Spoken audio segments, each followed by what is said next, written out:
Hey everybody, welcome back to the Nerdcast. It is Devin, broadcasting as always live from an undisclosed location in the center of Texas on a pretty chill Thursday evening. How's everybody doing out there? I am, I actually intended to start, I started the stream and then I got things set up and I was ready to hit the transition to the camera a little while ago, but I got annoyed. I made a mistake. And I read a tweet that really got me annoyed. So I've been sitting here for the past 3 minutes, perfectly ready to go live. But I'm sitting here just writing a response and then no, that's too mean. That's too mean. And then writing another response and then deleting it no, that's not quite right. And then just going back and forth. It just really, I think I have to delete Twitter or something, man, or find some way to restrict my reading of it, because it really has devolved into just a cesspool of the worst human beings imaginable. Just saying the dumbest shit. All day, the controversy, of course, was involving the Algerian Olympic boxer who, for whatever reason, a bunch of dummies thinks that she's a man. And, that popped off in a lot of stupid takes, but, even beyond stuff like that, it's just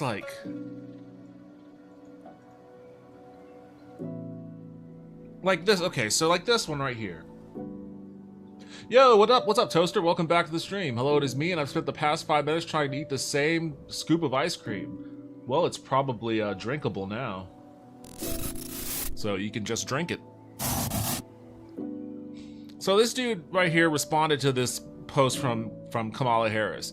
Families should be able to sit together on a flight without paying more. Today, the Biden-Harris administration continues our work to lower costs and fight price gouging by proposing a ban on airlines changing those fees, saving families as much as $200 for round-trip flights. And this guy just posts, "This is not the role of federal government." Like, why is this a contentious thing?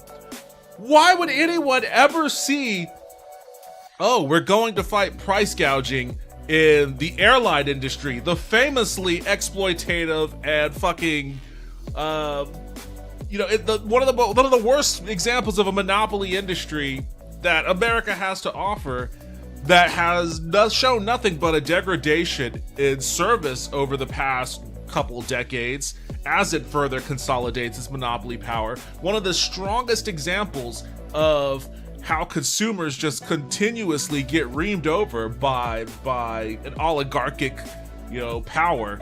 The one instance where somebody in some position of authority with the ability to actually, combat it, says something that honestly is just like a tiny little tweak on the fringes.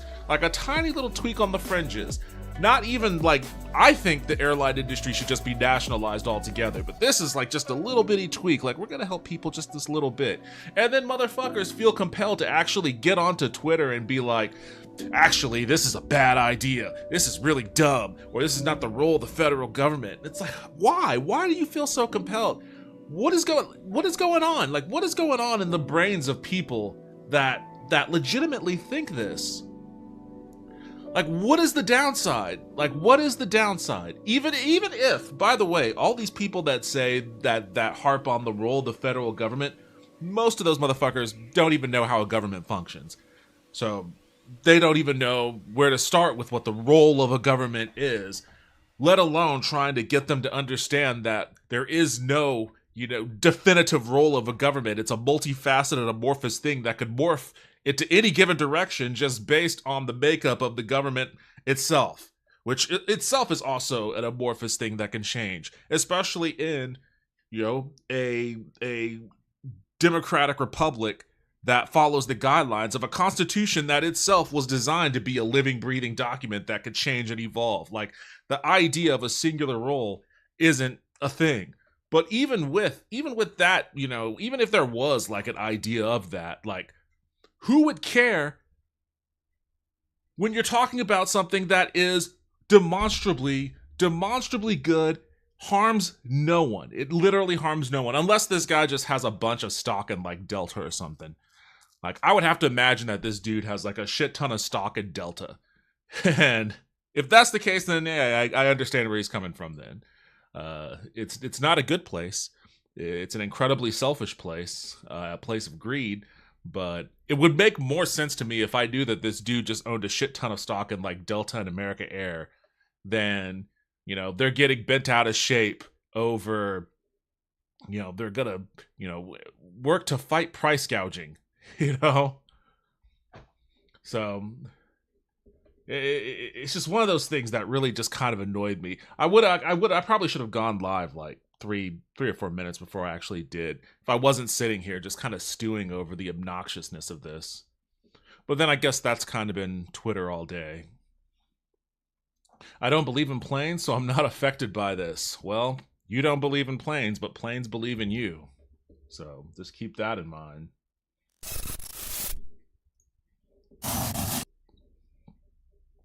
Alright, let's just go ahead and jump into Morrowind. I actually did end up liking that game that I played with Justin. Like, once I turned those voice volumes all the way down,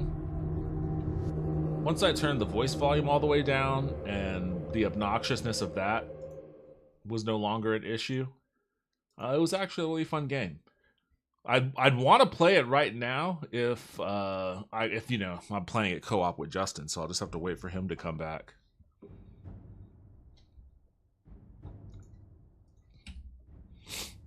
Fallout 4 doesn't have burgers. Why doesn't Fallout 4 have burgers?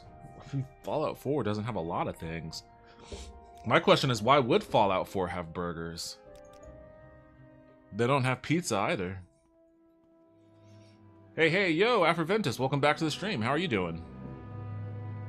How's your night treating you? Give me a second, I'm gonna get my cup, my big metal cup for water.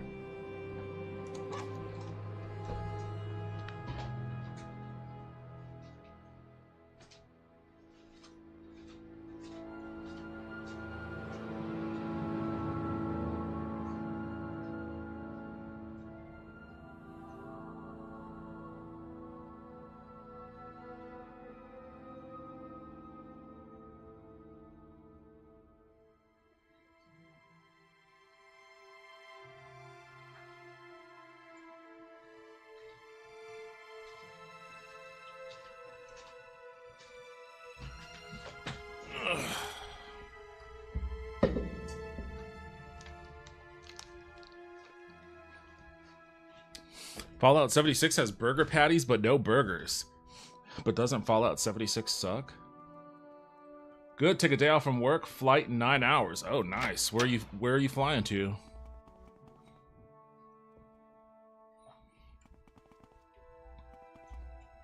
Justice never sleeps. What am I doing? I'm to retrieve an artifact, Barrelzar's mazed band, from the tombs beneath the temple. The tombs beneath the temple.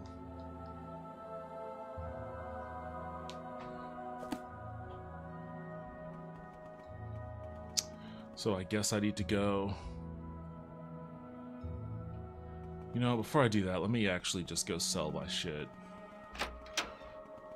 Honolulu, that's right. Yeah, you're going to Hawaii. Awesome, man. I hope you have a good time. Do you have any like specific plans for while you're in Hawaii? Anything you're gonna do? You gonna go surfing?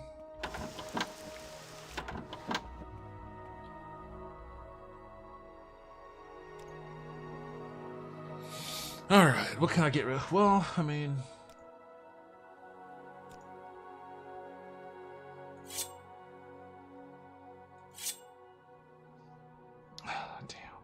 you know what? Let me cancel this. Let me cancel that, and I'm gonna do a bunch of repairs.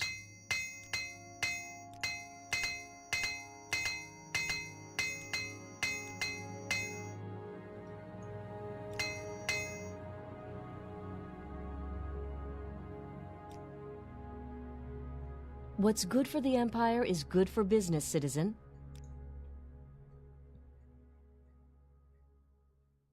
Okay.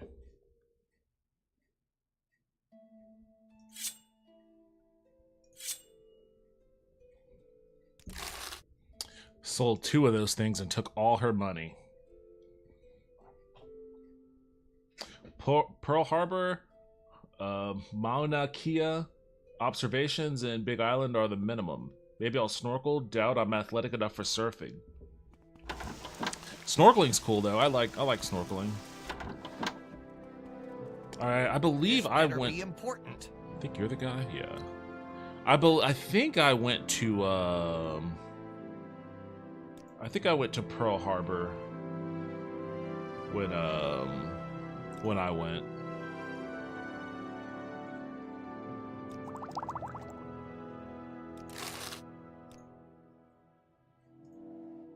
I mean, I was a kid though, so I can't quite remember it, and I don't think I had like the proper historical context for visiting. But I recall it. I mean, Hawaii is pretty. All of it was really nice.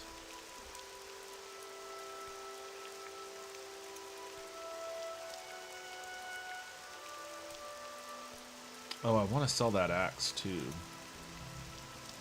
That axe is weighing heavy on me.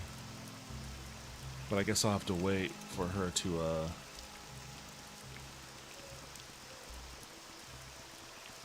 I've got a ton of money. I should go do some training.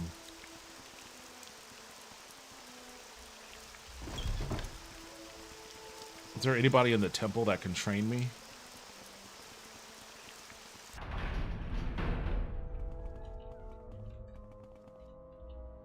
I clean this temple, Sarah.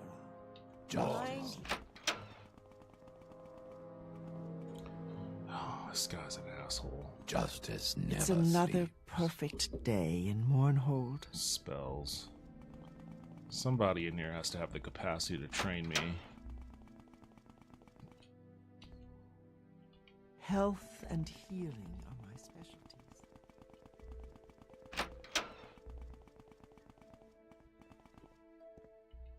Almalexia knows and sees.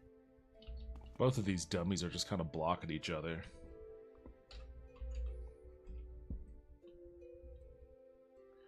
It's closer to get there from Seoul than Europe, so I'm going. How long is the flight? Our Lady's blessings upon you, faithful servant.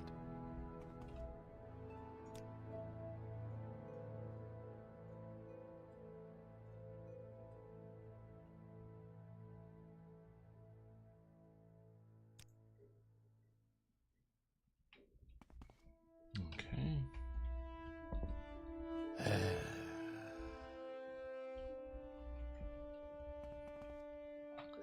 There should be a Star Wars that teases General Grievous coming back by them salvaging his burnt corpse, but in the climax when someone asks if they could rebuild him, a doctor just goes, "Are you serious?" Was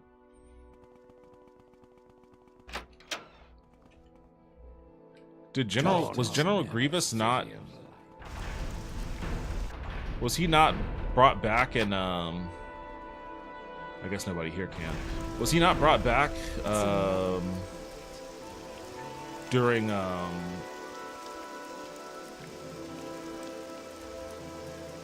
well, no, I guess. He died in, Revenge of the Sith, right? If I remember correctly. My Star Wars lore is spotty at best. But I think, if I recall, Obi-Wan wiped him out in Revenge of the Sith.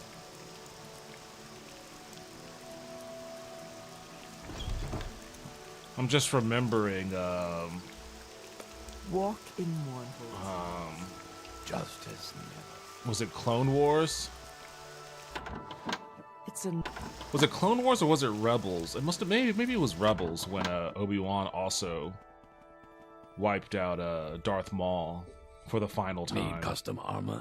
I'm the one you want. They crammed too much lore in too tight a period of time in Star Wars. And for someone that doesn't super follow it, I kind of get confused on stuff like that. Who are you? What None do of you you want? motherfuckers? Am I really gonna have to travel back to Radenfall to do some training? This guy can enchant.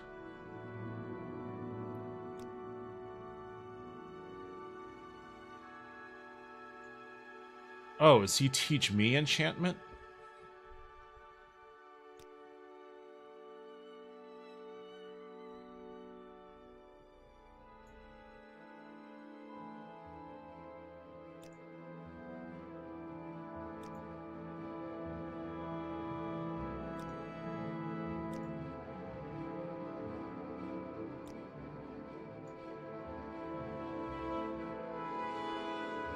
Do I have a soul gem?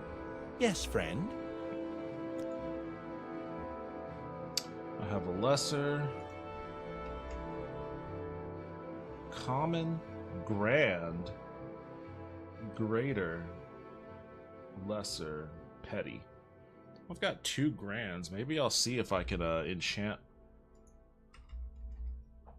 What do I want? What weapon do I usually use? What's the flame scythe? That already has fire damage. Oh, the ebony. The ebony weapon would be cool. The ebony longsword. Let's see if I can enchant that.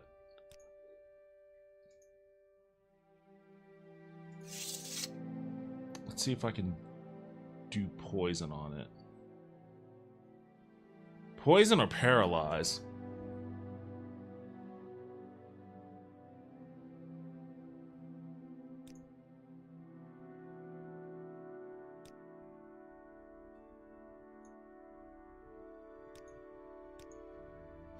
Damn, that's pricey.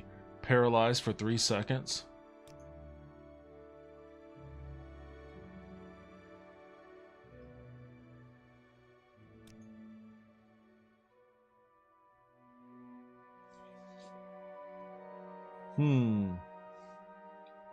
He was in a flashback, I think. He died in Revenge of the Sith. Okay, that's what I thought.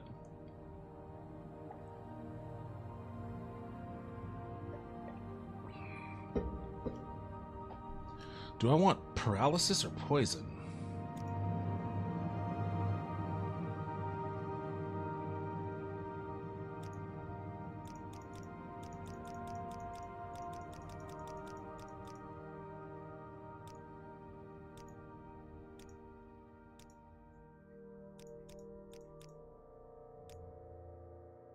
I mean, I could afford it. Do I want to spend it is the issue.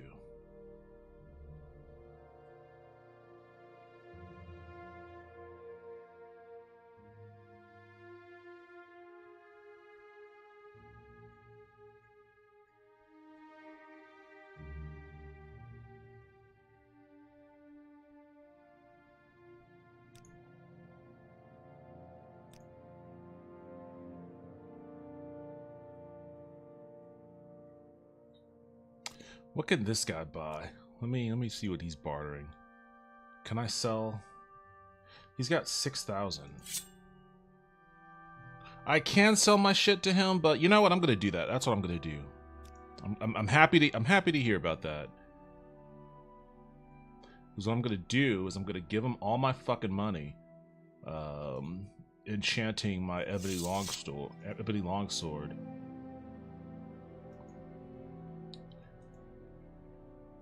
Oh, I don't have any gems with... Wait, what?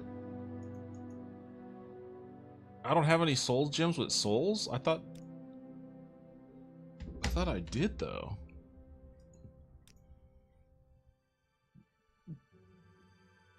How do I know if it has a soul or not? It just says a soul gem, but it doesn't say, like, it's empty or anything.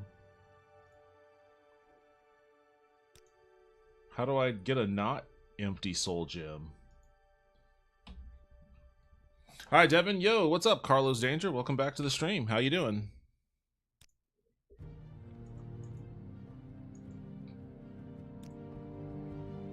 Well, shit. How do I get a soul gem with a soul? I guess he sells them, doesn't he? Well, he has 5, but what's the difference between the 5 he has and the fucking 2 that I have? I don't see any difference there.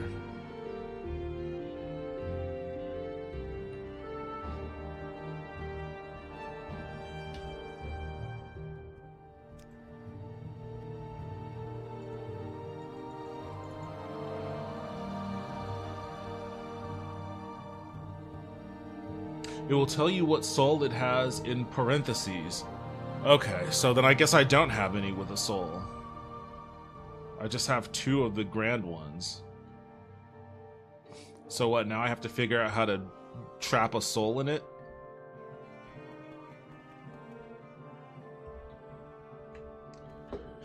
Oh boy, okay, let me figure out how to do that then, I suppose.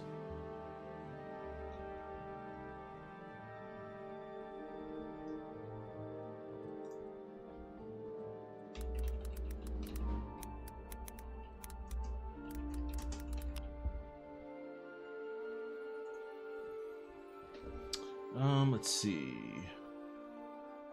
Soul gems are used to capture souls in order to use their energy to recharge magical items or create your own. For more information on this, see enchant and soul trap. Okay, soul trap. It's a spell. Soul trap spell is used to gather souls in order to... Okay, so I need to learn that as a spell.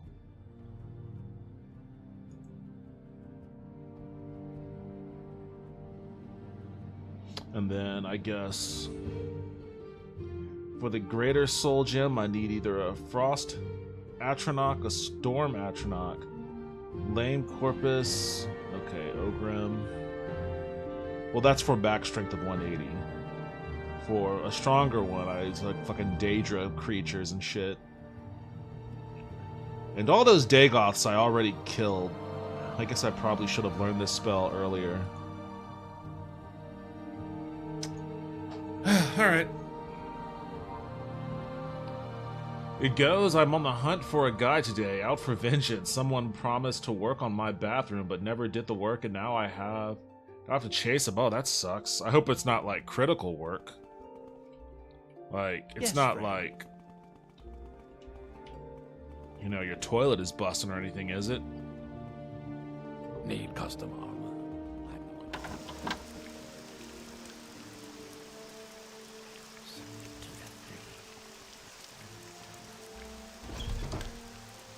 How to trap a soul. 1, cast soul trap on an enemy. 2, kill them before time runs out on the spell. Please note, filled soul gems go for way more than empty ones. Fair enough. Good to know. Well, but I need to learn that spell then, huh?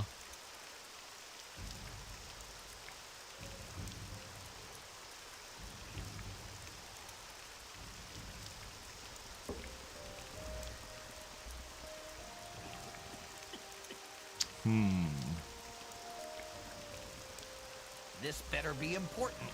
It seems like I may be heading to... Seems like I may be heading back to Radenfall after all.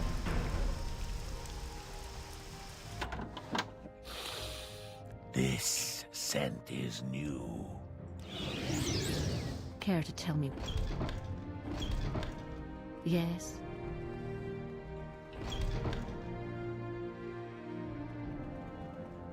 The fuck? Wait, what was that? Did I just lift something?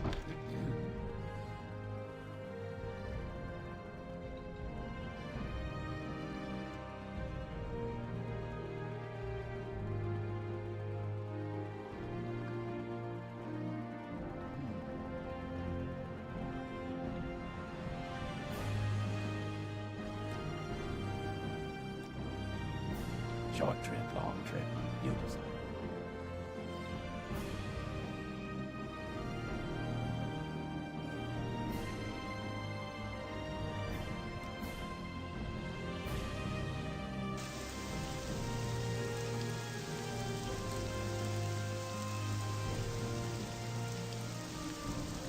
It's not critical work, just wanted to have the tub redone. It works, I just want a better one. Fair enough. The trouble is, I gave him a deposit and he ran off on me. It's kind of a wild goose chase because I want to get the right guy and not some similarly named guy. You snagged a lantern by accident. Oh, damn. I mean, that sucks. What? He ran off. You flatter me with your attention, Outlander. Like, is this somebody from, like... Is this somebody from, like... TaskRabbit, or is this, like, a legitimate... Do you want something? Like, plumber shop outfit thing? Soul Trap. Give me that bitch. Alright, I'm well, listening, please. since Go I'm here, ahead. let's see if anybody can train me in anything. This guy can. Good friend, this is an honor. What was I thinking? Greetings. What exactly do you require of me? Training. Stop teleporting on me.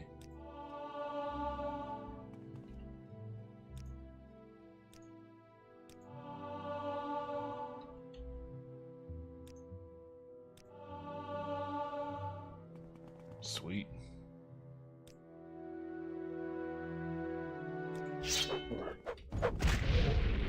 Oh, man. Oh, I thought I one-shotted him. Close, though.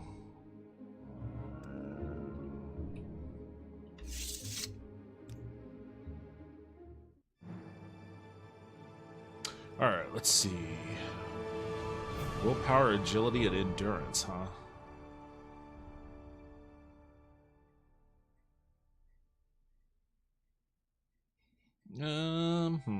I'll do endurance.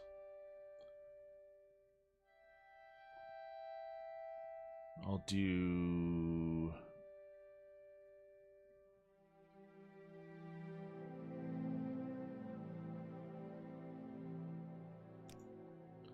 intelligence and agility.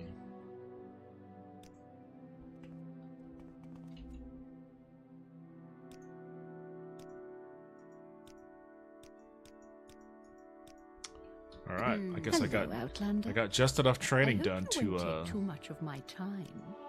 Is there something I can do for you? level me up a bit.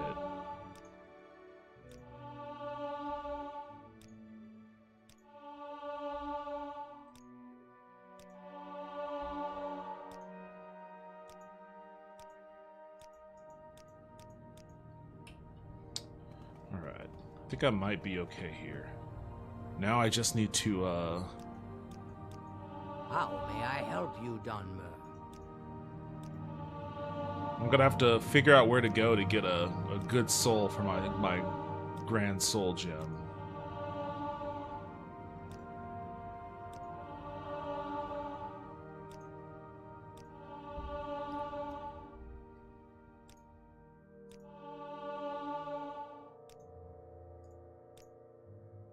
Okay.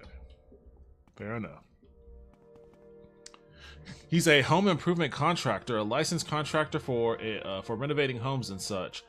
But apparently he has a habit of doing this sort of thing. Guess he pulled a similar stunt in Virginia.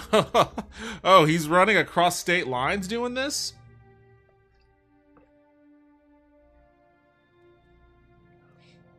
He did some legitimate work before, and I was recommended him by a friend. Okay. Well, that sucks. I guess he has a track record for bailing on people.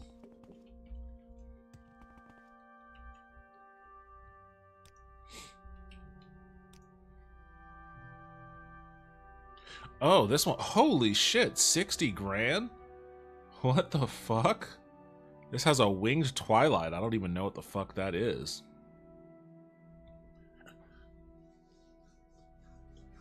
I mean, I guess this guy probably, well, hey, maybe he will, maybe. You know what? Why don't I just shortcut this shit? Because I have all these Daedric Tantos.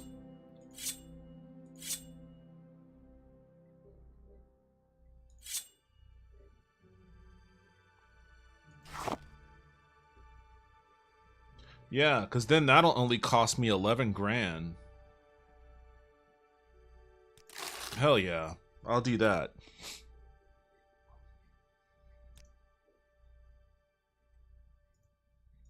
And then let me try to do this with the Ebony Longsword. I'll use that. I'll use poison.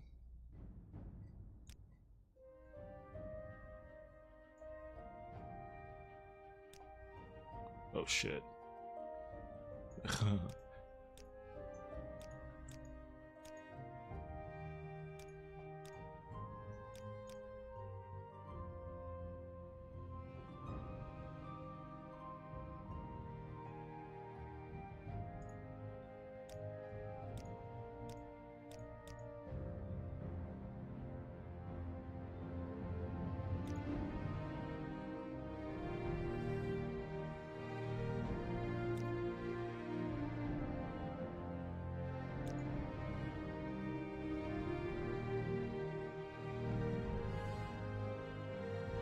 Wait, what did it say?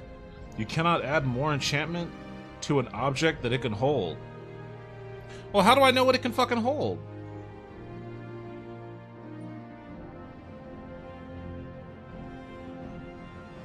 What does that mean? How do I...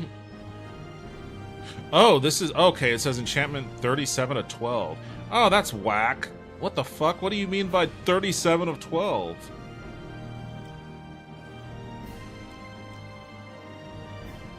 God damn it, so much of this is just designed to nerf the living shit out of your ability to create something cool.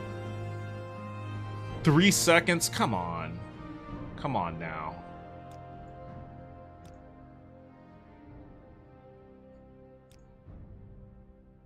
Like, this is barely an enchantment worth having if I have to... Like, what can I do here? 1 to 10 for 5 seconds. How the fuck did that Jink Blade get so damn powerful then?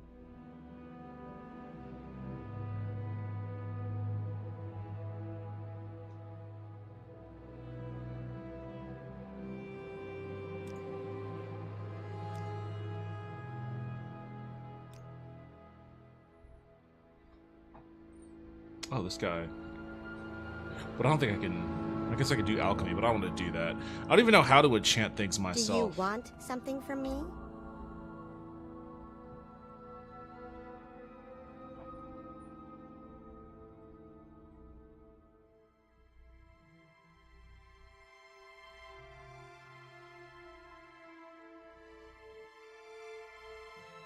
I mean, my enchant is at 48. I don't know how to enchant, though. I guess I trained in it, but I never, actually, I've never actually gone about trying to enchant something myself. Yeah, too bad for him I follow fraudsters for a living. I'm sure if I keep at it, I will catch up to him. You follow fraudsters for a living? What, are you CoffeeZilla or something?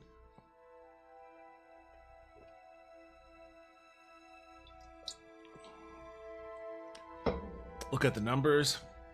Yeah, I saw it in the corner eventually. When you get really good with enchantment, you can make better stuff. You flatter me with I don't even know your how do I do enchant? Is there an enchanting table or something I have to go to?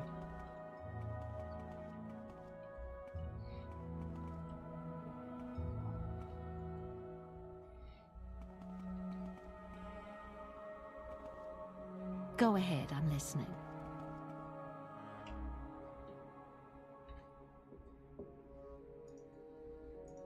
Let's see.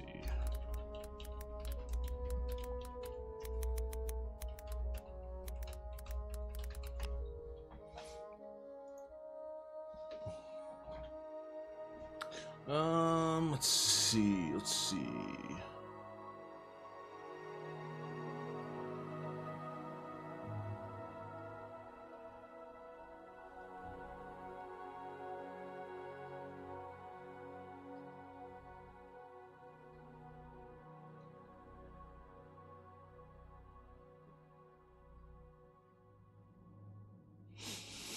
Just drop a filled soul gem onto your character's doll, like equipping it to access the enchanting menu. You can either recharge a magical item or enchant a new one. Using this method costs no gold, but there is a pretty high rate of failure which will destroy the soul gem in the process. Oh my god. Even with maxed out enchant skill and intelligence, you can only successfully enchant relatively low level powers. Up to 30 enchant points with a moderately high failure rate.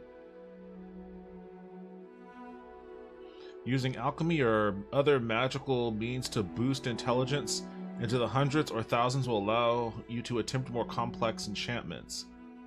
An intelligence fortified to 4900 or an enchant skill fortified to 1225 will be enough to guarantee the success of any enchantment. What? 4900? God, I'm only at 93 right now.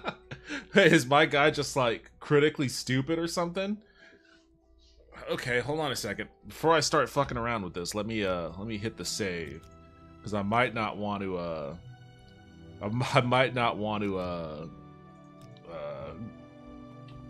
enshrine this experiment. Yet I do think he meant well. Okay, first and foremost, what do I have that can boost my intelligence?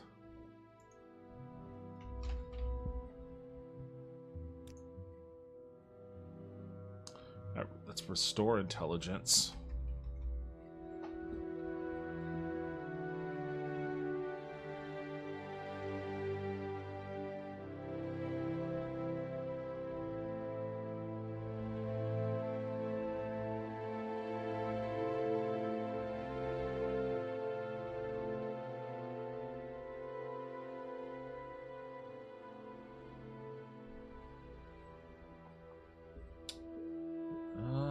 I hope my internet's not breaking.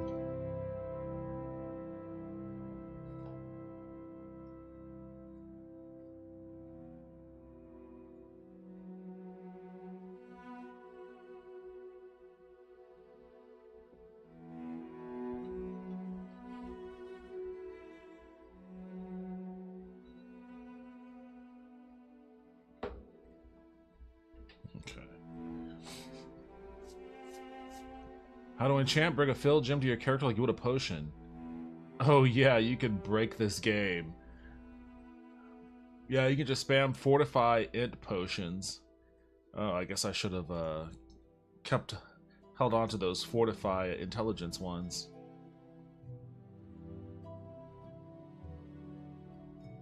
Just drink the potion and make a new potion under the effects of the potion. What? Make a new potion under the... I don't think I have fortify intelligence anyways.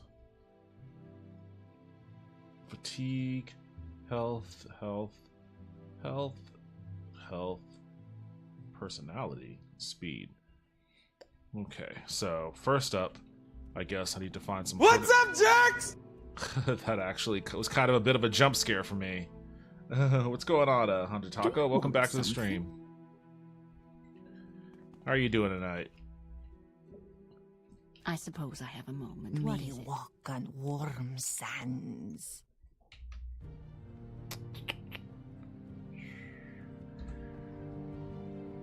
Just to restore intelligence.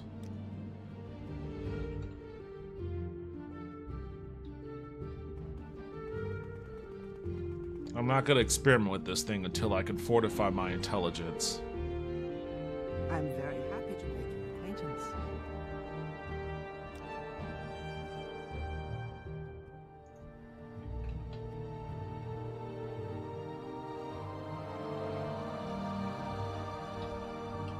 How may I help you?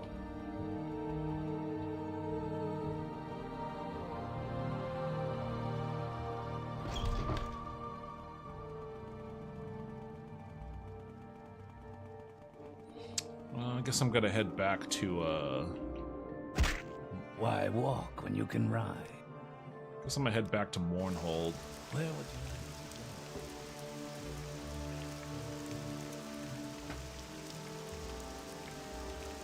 Dude, Twitch Mobile had an update? Yeah, I saw that. It's like trying to be like TikTok, which is, like, every app wants to be like TikTok now, and it's kind of annoying. Like, it's not necessary. It doesn't need to do that. Like, Twitch and TikTok are two totally different things, but I don't know, maybe I'm gonna, even though that's my knee-jerk reaction, I'm gonna hold final reservation on that just to see if maybe the TikTok, I want to see if the TikTokification actually has any kind of like effect on discoverability, because discoverability has always been a problem. Patience for questions, Outlander. Discoverability has always been a problem for Twitch, and I get the feeling that that's the reason why they made the change, was, you know, to try to create a format that makes it, I guess, easier for people to just randomly scroll through and you know, utilize the For You page kind of mechanic to help people discover new streams. If it works to that effect, then fine. I'll be okay with it if it works to that What's effect. good for the Empire is good for business, citizen. As an end user, functionally, I would be pretty annoyed by it. So I understand where you're coming from. You're not the one I need to talk to.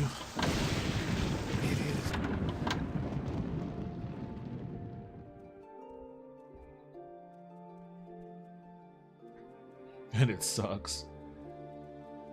Yeah, just make a fortify intelligence potion and make a new potion with your newfound expanded mind. Oh, okay, I see what you're saying. Learn the secrets of the universe and foam at the mouth a little. It's really bad.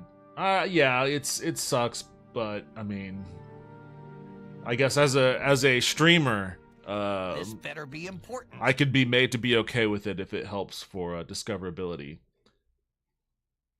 There's a guy in Fort Moonmoth who sells ash yams and gar hides, which can be mixed to make... Oh, okay. Shit, Fort Moonmoth. I should have gone there then instead of back here.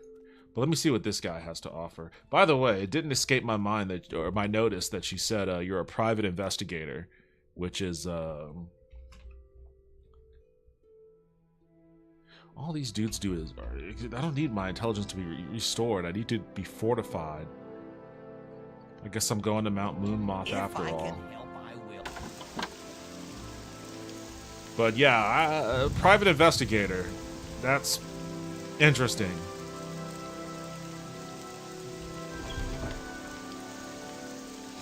So you do your fair share of like spying on cheating spouses and shit.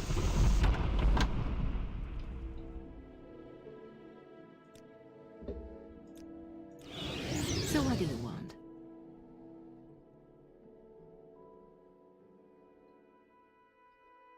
I don't know why Twitch always has to fix stuff that isn't even remotely damaged. That's just tech in general. A lot of it is just busy work. Speak. Just justifying maintaining a job. But some of it is also in reaction to like I was mentioning before, discoverability. Twitch is still like not profitable. They're still not a profitable venture somehow. So they do a lot of things to try to make up for the fact that interest rates aren't 0% anymore, which includes recently raising sub fees to $6, which doesn't help, small streamers out at all. It doesn't help us out at all. Their ad revenue split that they increasingly gear towards them more than the creators. That doesn't help us at all either, but I feel like this TikTokification is something that like they're doing to try to stemmy the tide of disaffected Twitch streamers, suffering from both having reduced revenue and at the same time, a lack of visibility on the platform. I find it absolutely abhorrent. Other than that, I'm doing pretty good, just coming off of being sick. Fever is coming down, spent a few days laid up in bed drinking broth and tea. Oh, that sucks. I'm glad you're getting better. My voice sounds absolutely awful, but I feel great. That's when you do voice acting. That's when you gotta get into the booth and do your best voice acting. Moonmoth. Okay, Moonmoth is... Oh, that's the fort next to Balmora. Okay.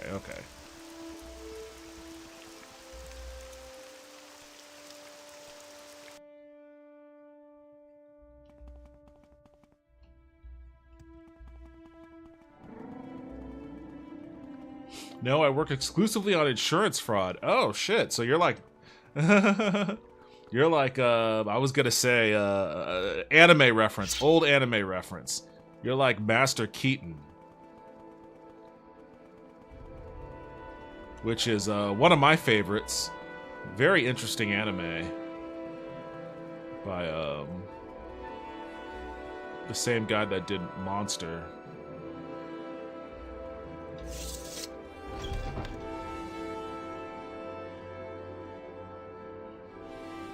I hate capitalism, it makes me seethe. Same here. Yo, what's up, Arachnid? Welcome back to the stream. How are you doing tonight? I haven't much time, so be quick about it. Anybody tangentially familiar with my Twitter account knows how I feel about capitalism.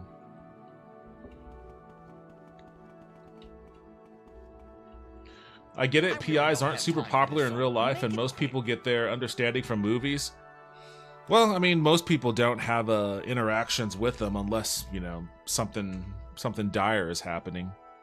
But, I'm just like most people. It's either TV and movies that depict private investigators as like, drunk ex-cops that are getting wrapped up into like crazy capers, or it's some seedy dude taking pictures of a cheating spouse. So that's really the only two understanding of under two definitions that people have of private investigators. Hey, smooth skin, have you ever played Fall Asleep 4? What's wrong with capitalism? Yo, first time chat from gaming and complaining. Welcome to the stream. What's wrong with capitalism? That's a hefty question, man. That's a hefty question. boy, I don't even know where to begin to answer that one. I guess ultimately, what it comes down to is the ends that capitalism serves, which is a exploitative and unsustainable. Yes, it is to, because the primary function of capitalism is all rooted in who owns the surplus value generated by labor. And capitalism basically dictates that the surplus value generated by labor is owned by those who invest the capital, aka the capitalist.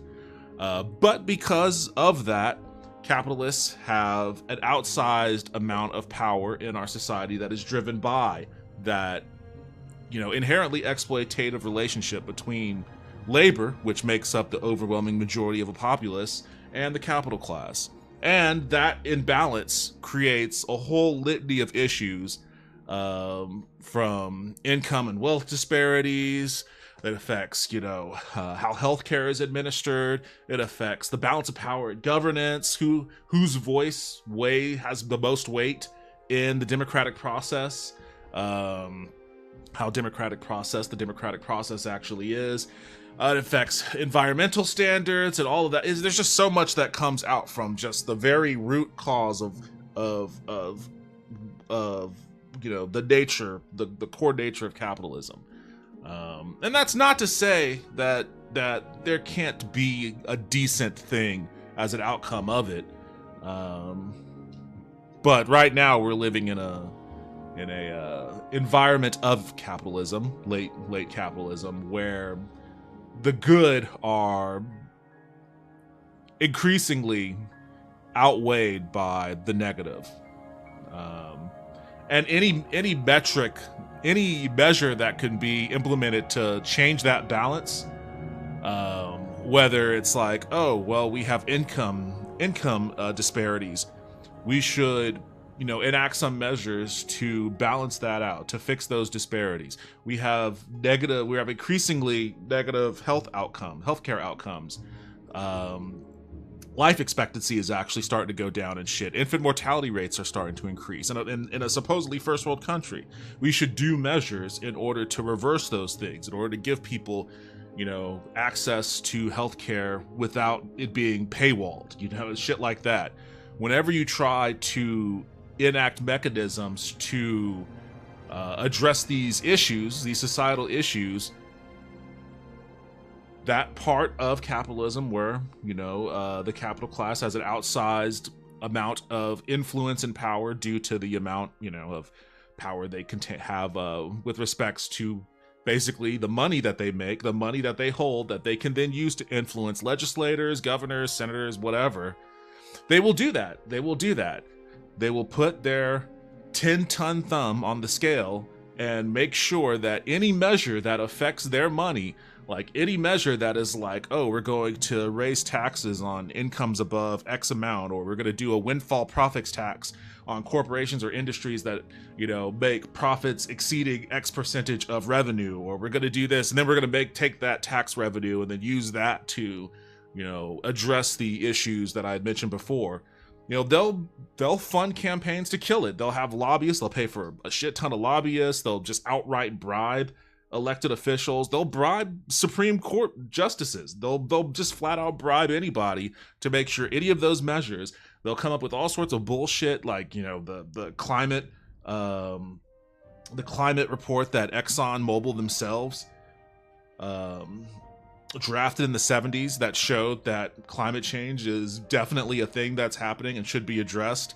And then instead of actually addressing it, those oil lobbyists buried it and then continue to fight it over and over again. And they spend a shit ton of money fighting it, to the point where now, we're getting pretty terrifying reports about like the Gulf Stream potentially dying within a year and all of that.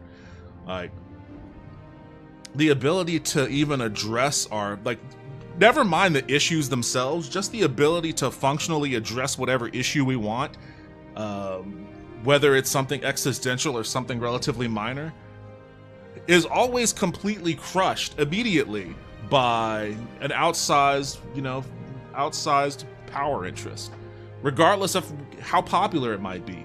Most people in the country want to raise taxes on corporations, but that shit ain't happening. that isn't happening. So yeah, like all of these things can contribute to a broader distrust of capitalism.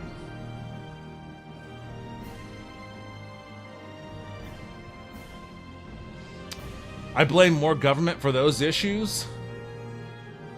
I mean, you can blame government for those issues, but I think you would be wrong in doing that. How much money a private person has doesn't worry me. It should.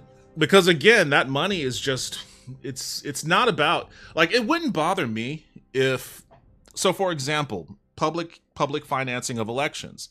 The idea that, you know, anybody can run for office and they have their campaigns paid for out of tax revenue. And private investment into an election cycle is outlawed. In an environment like that, I would give a lot less of a shit about an individual person's amount of wealth. I would still care because there are other facets, you know, involved, including monopolization of industries and what a single entity can do with the monopolization of an entire industry. But that's a different argument. Just speaking strictly to public financing of elections, we had an environment where a single individual couldn't toss $10 million or however many millions of dollars towards, you know, one campaign or one, you know,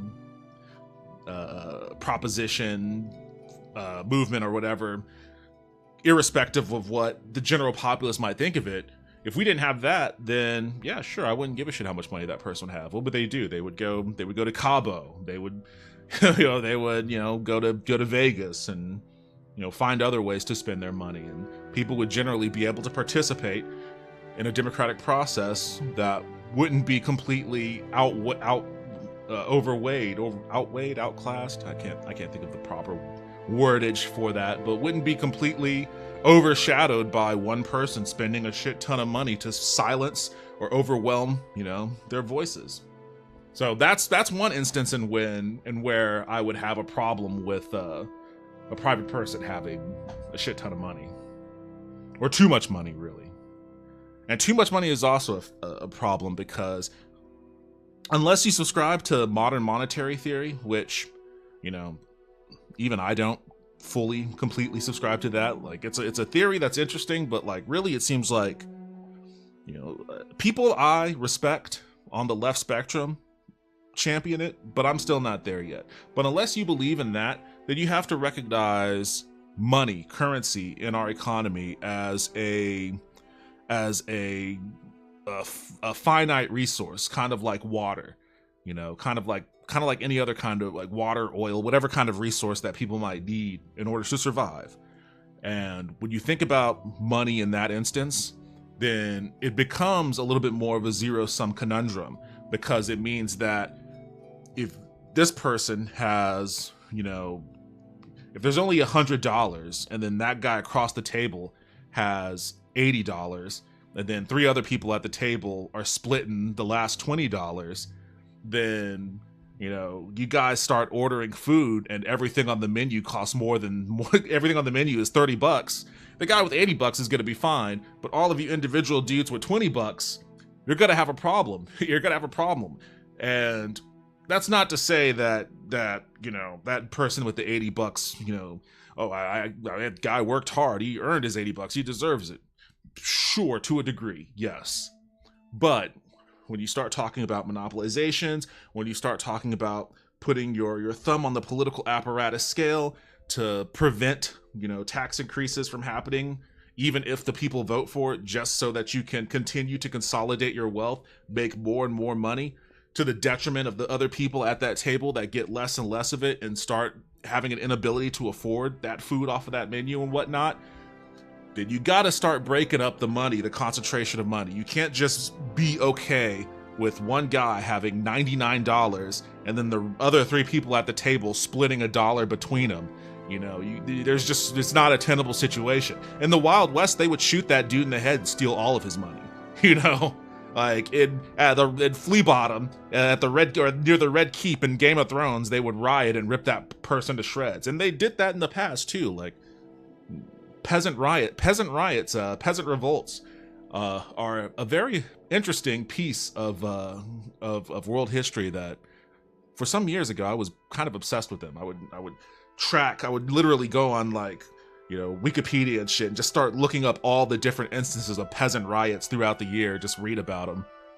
But I mean, they happen for a reason, and absent that, I'm not saying we need to rip anyone apart, but the whole idea behind modern governments, especially democratic republics in which people can vote for elected officials and then have those elected officials carry out their will, discussing via town halls or writing to letters to senators and congressmen and all that kind of shit. The idea is that you can find non-violent ways to reappropriate resources, because it's all resource. Government is all just resource management. That's all it is. At its highest level, government is just strictly resource allocation and resource management. So you use that for non-violent ways to reallocate resources. It's a non-violent way to say, hey, you have $99 and these 3 people over here only have 1. We're going to take some of that money from you so we can give it to them so that they're not starving, because they're starving right now and they need to live, and they know they need to live. And if they need to live, they're going to kill you, and they might kill me too. And they'll take your money and they'll use that to buy the food they need. So in order to keep them from killing you and me and taking our money, we're going to use this completely legal and democratic process because they all voted for it and you said no. So we've got 3 yays and 1 no. They're going to take some of your money within reason, and they're going to use that to meet their material needs. I mean, that's just government in a nutshell. And whether you enjoy the idea of a person having outsized amounts of wealth or not, at a certain point in a society where people have to survive next to one another, someone's going to get put out. Right now, it's just, working people and poor people that are getting put out. But when that happened, again, the history of peasant riots, you go on Wikipedia and read all the history of those peasant revolts. When those poor people are put out long enough, people start getting ripped apart. Heads start rolling down the French square. So if you want to avoid that, you're going to have to be okay with taxes. Also, keep in mind what capitalism actually is. Capitalism is not a system where the harder you work, the more money you make. Capitalism means a few at the top, the capitalists, basically run businesses as dictatorships, and income inequality increases. Yeah, well, that's why they don't like unions, because unions actually democratize workplaces. In the instance that it's not like a worker-owned co-op or something. A union brings a democratic process to a dictatorship, basically. And it, just like I just described with the other democratic process, it gives people an ability to say, hey, we don't want to have our quality of life degraded so that, the CEO can make 600 times the amount of money that an average worker here makes, or so that, the board of directors can all get bonuses or whatever. They can go on a strike or have talks and whatever in order to create balance, to bring balance to the capitalist and labor equation of that particular industry, company, whatever that union might represent. My background is more like I used to work as a pizza delivery driver than went to being a security guard. Then I got a job as a PI, and now I want to not be a PI. Glad I got some experience out of it. Carlos, it sounds to me like you need to, it sounds to me like you gotta write a story. This sounds like an interesting story. You went from being a pizza delivery driver to a private eye. Like, that sounds like an anime, honestly. It sounds like an anime. It's like a 90s anime like Golden Boy or something. Only I don't know how perverted your life gets. It's not about how much money a private person has, it's about the means they use to get the money. See what the new Twitch layout does? It causes a bunch of nerds to debate. I'm not trying to debate. But I mean, I think it's an interesting. I mean, he asked an interesting question. Like, not a lot of. I mean,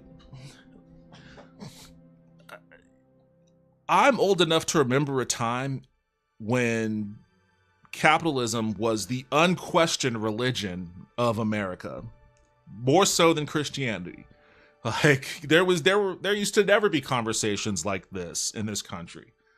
And it's interesting to me now that there's so much more of it happening. And I think it's a demonstrably good thing, because we're never going to not be a capital. Every economy in the world is a mixed economy. Even China's a mixed economy. Like, there are no pure capitalist or socialist or communist economies in the world. They're all mixed. And so, like, the arguments and debates should never be about capitalism versus socialism or communism, because they're all socialist. It's just like, how good are you at it? Like, to what degree do you lean on socialist or whatever capitalist principles? And before, we leaned a lot on capitalist principles, and then I think a lot of people are seeing the negative ramifications on that. And, you know, I'm sure you can argue to the ulterior for a place like Greece, although I haven't studied the Greece economic meltdown as thoroughly as I would have liked in order to make a true comparison. But, you know, there was actually, like, you know, Venezuela's in the news because of their elections. There was an article written by, it was an article on Fox News, like in 2010, that they were trying to say, because back then, you know, before Hugo Chavez died, like, the Venezuelan economy was fucking fire. Like, it was doing gangbusters. And conservatives in America did not want to acknowledge that Hugo Chavez's Venezuela was actually doing really well. But they couldn't deny it, so they op-eded that the reason why Venezuela was doing so well was because it was, you know, still a majority private sector economy, and it wasn't socialist. It wasn't the socialist that was doing it. It was private sector, you know, which was true. Most of Venezuela's economy was private sector. The reason why America didn't like Hugo Chavez and why they tried to coup him and all that other stuff was because he privatized the oil industry. You know, and if you know anything about America, it's that they do not stand for that. They do not stand for that. So, you know, they threw a bunch of economic sanctions on Venezuela, and, you know, fast forward to today, and they are where they are. But, you know, even someplace like Venezuela, it was still a mixed economy. They had socialist aspects, they had capitalist aspects. So it's all just a discussion on, you know, where do you pull the slider? Which direction is the slider being pulled in? Are you pulling the slider more towards the capitalist end? Or are you pulling it more towards the labor end, or, you know, whatnot? I got a lot of... Okay, let me stop yapping. I got a lot of chats to catch up on here, and I'm just yapping. I see you, Yi, but I wouldn't say the alternatives are better. Again, there's no solid alternative. It's all just a matter of sliders. Capitalism is also a system that means all for me, none for anyone else, the goal of the capitalists. Let's see. You know the alternatives. Government with too much power, enough to take both your freedom and your money. Private millionaire, billionaire doesn't have that power. Oh, I completely disagree with that. I completely disagree. I mean, both the private billionaire and the government has the ability to take your freedom. The only difference is you have no recourse with the private billionaire. At least with the government, you know, like, okay, they're taking our freedom. We can either do this the easy way, which is petition the government, or, you know, have a campaign to elect somebody to, you know, reverse the decision, etc., etc. Like, you have mechanisms in which you can petition your government one way or another to change whatever took your freedom away. You know, like, say, for instance, the Patriot Act. We can always initiate campaigns to repeal the Patriot Act if you want, or you can just, you know, riot, burn the Capitol to the ground if you want. I'm not saying I advocate for that, but, you know, that's never not an option. It's always on the table. With a private billionaire, you don't have those options. Like, what are you supposed to do? You know, like, when Bill Gates buys all the farmlands in America. You know, what recourse do you have if you're a farmer that's being boxed out by some random ass, you know, monopoly billionaire? You know, you don't have any recourse. What are you gonna go to Bill Gates' house? Good luck if you could find it. Alternatives offer way more freedom and don't ask you for more money, they ask you for less. And for the richest of the rich to pay their fair share of taxes. The freedom you would have is the freedom to change jobs without losing your healthcare. Healthcare as a birthright, which saves half the taxpayer money versus a system with private insurance, the system the US has now. And, you know, private insurance exists in countries that has single payer too. It's the same as, like, we have bookstores and we have a public library. Like, we have the US Postal Service and we have FedEx. You know, it's not always as either or as it may seem. And sometimes they supplement one another, but you have to gear, like, if we're talking about the improvement of society, what's best for society, then capitalist societies inherently do not operate to that end, because they claim, it's not true, but they claim they have a fiduciary responsibility to make as much money as possible for their shareholders. So if making as much money as possible means doing the least societally inefficient thing possible, then that's what they're going to do. And it's up to you, the voter, to stop them. If you don't like it, make a law, is what they would say. And then they would lobby against having that law being made. Yo, Lulu, welcome back to the stream. How are you doing? Hope you're feeling better. I am so ready to paint my guillotine baby pink and glittery. Oh, man. Gaming and complaining. You just opened up a fucking can of worms in here. In theory, in practice, it's never that way. Politicians are just as greedy as capitalists because greed is a part of the human nature. I live in one of those countries you're talking about, Norway. 1/3 of our population works for the government. They waste money on everything, and anything but its people. Our healthcare sucks, education sucks, everything sucks with everything government run. But yes, it's quote free. Well, I don't know about the particulars of Norway, but one thing I do pay attention to, though, I do pay attention to the World Happiness Index whenever those reports come out, and I always make a note that of which countries are in the top 10, and I noticed I think Norway may be in the top 10, but Norway and like Finland, but I know America isn't. Japan isn't either, but Japan, different reasons. Same with South Korea. South Korea is actually below Japan, I think, which is crazy, but understandable. Now, South Korea actually is a really good example of capitalism run amok, more so than America. Crazy as it may be to think. I stepped out to get ice cream and missed a lot. You and your ice cream, dude. I thought it melted, or did you just get a fresh scoop? Norway is the 7th happiest country on the planet. The US is 23. Okay, so you already have the World Happiness Report pulled up and shit. The US would be lucky to have the nice stuff you have in your country, less homeless, universal health care, way less people in our prison. I mean, I think a part of it is just the grass is always greener kind of thing, but, you know, in the instance of America, in many respects, the grass actually is greener on the other side. But in plenty of respects, it's not. As someone who has lived abroad and enjoyed my time living abroad, there are definitely things about America that I had missed as a kid. Way less people in prison. Your country isn't at constant war. That's the big one right there. That's the big one right there. In America, the war machine rules all. Like, when Eisenhower warned about the military-industrial complex, he wasn't fucking kidding. And I really wish people had taken him seriously on that, because right now they run everything. Everything goes through the military-industrial complex. It takes up so much of our tax revenue funding that thing, and all we get for it, the only thing we get for it, I guess cheap oil, I suppose, which, you know, you can make a case for that if you want.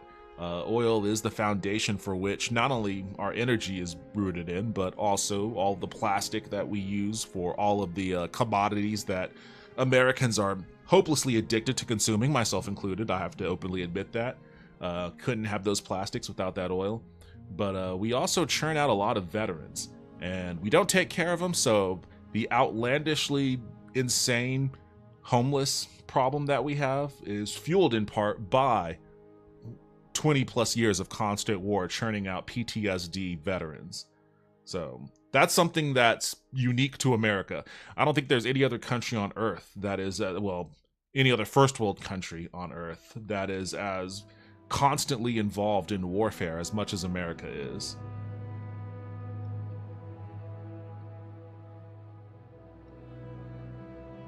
If you ever get a chance to move to the US, you'll see the downgrade it is from Norway.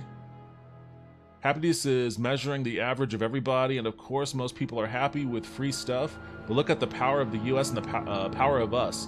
NATO, us, is dependent on a strong US, and NATO would be nothing if the US was socialist like most Western European countries. Oh boy, now we're bringing NATO into this? Our government gives out free dildos to men, lol, and I'm being serious? That sounds like a fucking party-ass government to me, brother. Hell yeah, send me one of them free dildos. No one is talking about free stuff. They're talking about free healthcare. That's the costliest sector by far. It is, and it would be the costliest sector in America too if we had free healthcare. But shit, man, I think most Americans, and it's borne out in the polling, most Americans would bear that cost because A, we pay more anyways. Whatever you pay in taxes for healthcare, we pay more to a private company for healthcare. And we still have to do co-pays, and we still have deductibles that we have to reach, and we still might not be covered, and we still have to contend with if our doctor or service provider is in network or out network, because if they're not in our network, we can't see them with our insurance unless we switch to an insurance plan that they are in network for. Most of us get it through our work, our place of employment, and that's ephemeral too. In 2018, I had a bad stomach issue, and I ended up having to go to, I thought it was a stomach issue, but it wasn't. It actually was my gallbladder. I had to have my gallbladder removed, and that was costly. I had a $5,000 deductible through my health insurance from my work, and that sucked. But I was also, after it was done, I was like, you know what? At least I hit that $5,000 deductible. If something else happens, then at least insurance will be on the hook for paying for all of it, because I hit the deductible. You want to know what happened? Shortly after I hit that deductible, my workplace negotiated, not with any of the employees inside. We had no say in it. They just did it unilaterally. They negotiated for a new coverage plan and a new pool. And when the new year started, we all got new health insurance and new cards and shit, but it wiped out that $5,000 that I already paid on my deductible, meaning I was back to zero. We had a new plan that functionally cost the same. It cost the same to us monthly, and it reset my $5,000 deductible, which meant that if that bad thing happened again, I would again be on the hook for $5,000, and I had no choice in that. No one asked me. It's not like there was a vote in the office and, everybody in the office or the majority of people in the office voted to switch plans. That wasn't the case at all. I had no freedom in that, So like on top of, and if you have to take an ambulance, you got to pay like $5,000 just for the ambulance ride, which is why so many people have, health emergencies, but don't call the ambulance because they don't want to get stuck with the $5,000 bill. You got a lot of people who have to go to the hospital and end up taking Ubers and Lyfts to the hospital just to dodge a $5,000 ambulance bill. Like, there's all sorts of shit that we deal with here that, compared to like the high cost of taxes that universal health care gives you, in relation to the amount of coverage that you have and the amount of shit you don't have to worry about, 90% of Americans, if they had the ability to 90% of Americans who make less than like $250,000 a year, if they had the ability to experience both of those systems and then choose which one they'd want, they would definitely choose the universal plan. Because our plan is bullshit. It's a dystopia.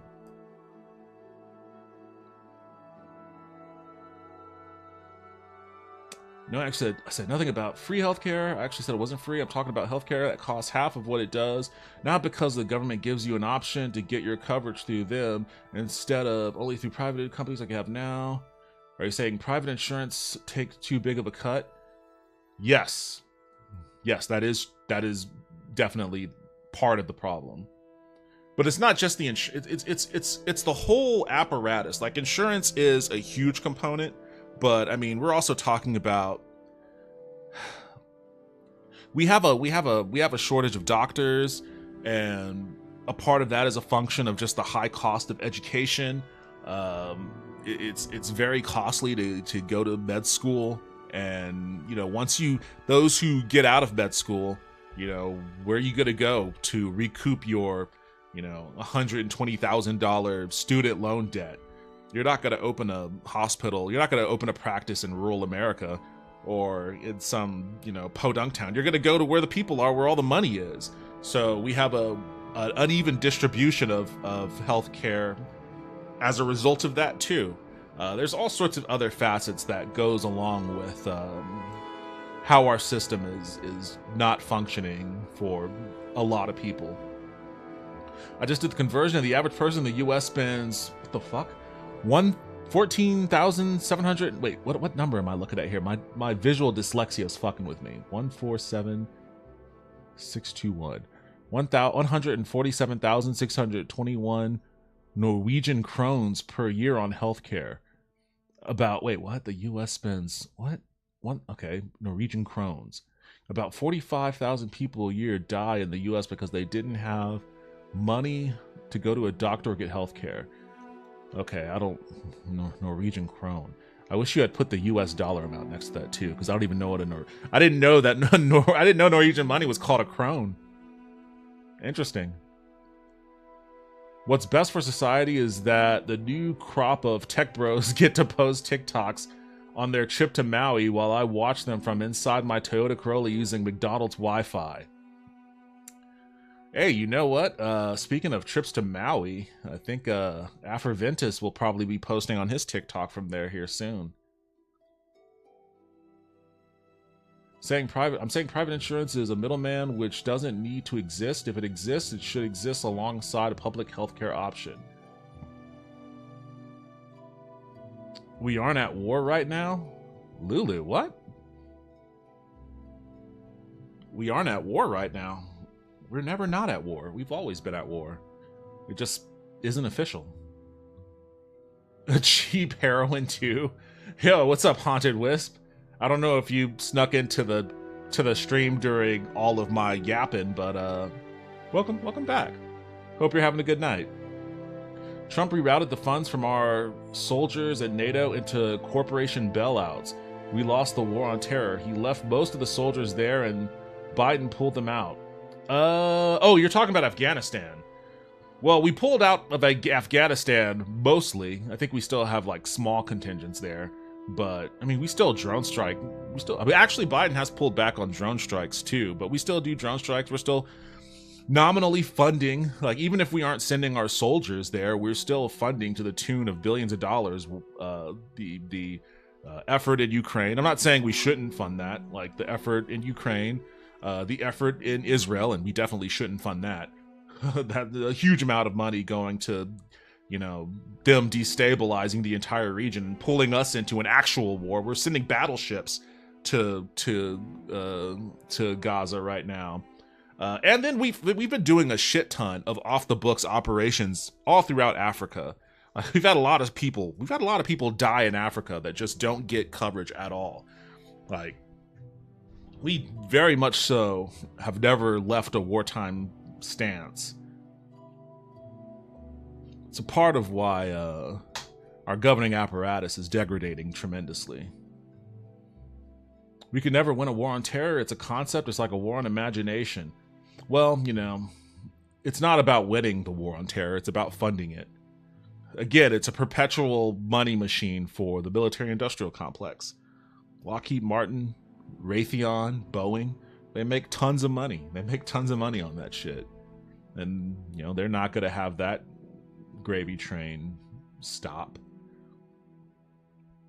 We have a battalion training soldiers in Syria, but other than that, we only give humanitarian aid in 2 civil wars.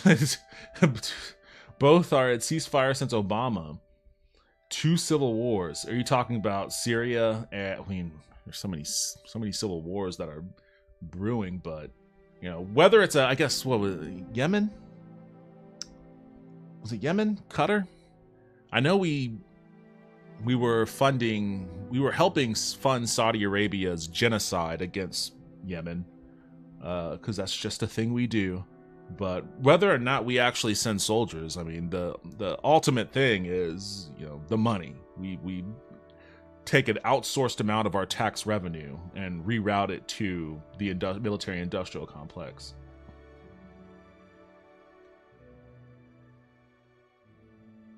I understand that, but what I'm saying is that ISIS and Al-Qaeda took over the country that we were protecting, and we had to retreat. Yeah, we shouldn't have been there to begin with. We should have learned the lesson of the Soviets in that Afghanistan is not an easy country to conquer. I'm not well versed in how healthcare in the U.S. worked. All I'm saying is capitalism isn't as bad the alternative. Here we have government that even funds artists, and one of the artists got almost $1 million of taxpayer money for squirting poop out of his ass on a canvas. That's what you get with big caring government. I feel like there's always going to be that edge case, though. There's always going to be, it's kind of like, you know, in the 80s when people were railing against welfare, they would always point out, well, not even the 80s, it was actually even as recent as the early 2000s, like, you know, point to that one person that, oh, this person uses their food stamps to buy lobsters and steaks and all that kind of shit. And if funding a society that keeps people from falling into the buzzsaw that is the cyberpunk dystopia that we all live in now means on occasion you get a millionaire artist that shits on a canvas or some dude using food stamps to buy steak and lobster, I will take that over the whole of society falling into a dystopian buzzsaw.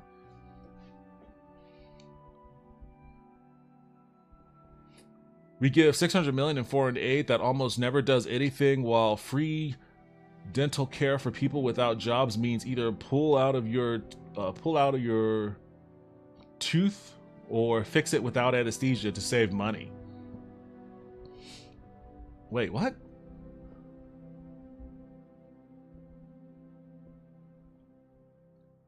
Free dental care for people without jobs means either pull out of your tooth or fix it without anesthesia to save money. Do you guys not wait? I don't understand what that means. Like, do you not have free dental care then, or something, or what is? I don't get the point of that, because it sounds like you're describing America, you know, with people that don't have free dental care having to do some crazy shit to, you know, avoid a costly bill.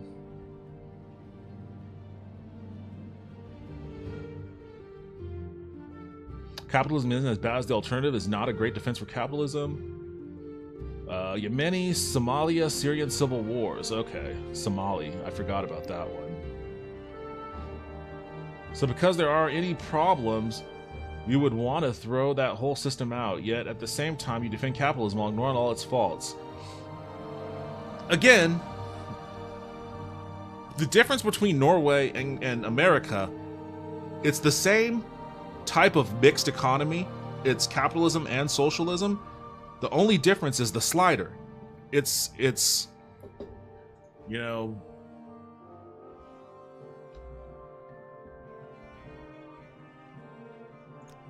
it's this thing right here. It's, you know, if this said capitalism instead of none, and this said socialism instead of full, it's about where are we at on this slider? Because it's going to be the same thing, it's just a difference of degrees. And Norway is probably over here, and America is probably like right around here. You know, like, we aren't full capitalism because we do have, you know, we have shit like Medicare, Medicaid, and Social Security, and, you know, we have things like that, VA. We have government-funded infrastructure, of course. Like, we have that stuff, but you know, there are plenty of other things that we could do better. And you know, I'm sure from the Norwegian perspective, they're also thinking, okay, but we don't have, you know, I don't know how easy it is in Norway to start a business as an independent person. Like, I don't know what kind of hoops someone in Norway would have to go through to, you know, become a LLC or whatever. It's not that hard in America. it's shockingly easy, and once you do, there are some regulations that you have to adhere to here and there, but you know, the level of regulation in America is probably, like, again, using the slider, it's probably right around here, depending. And the level of regulation in Norway is probably around here. So it's just a matter of degrees. It's the same thing, but a matter of degrees. Like, that's how I view a lot of these discussions. It's about where on this slider do we actually want to push this thing, you know? And you can make an argument, I guess, if you're anti-regulation, if you're anti-this or anti-that, sure. But again, I preface this with, I'm old enough to remember a time when these conversations were not being had in this country. And I think the fact that there are so many people, in America I'm speaking, we used to never talk about this sort of thing. I don't know about Norway, but in America, we never talked about capitalism and its role in our society, and if it's a net positive or net negative or any of that sort of stuff. Never talked about this shit, you know, back when I first registered to vote as a youngster, and you know, many years after.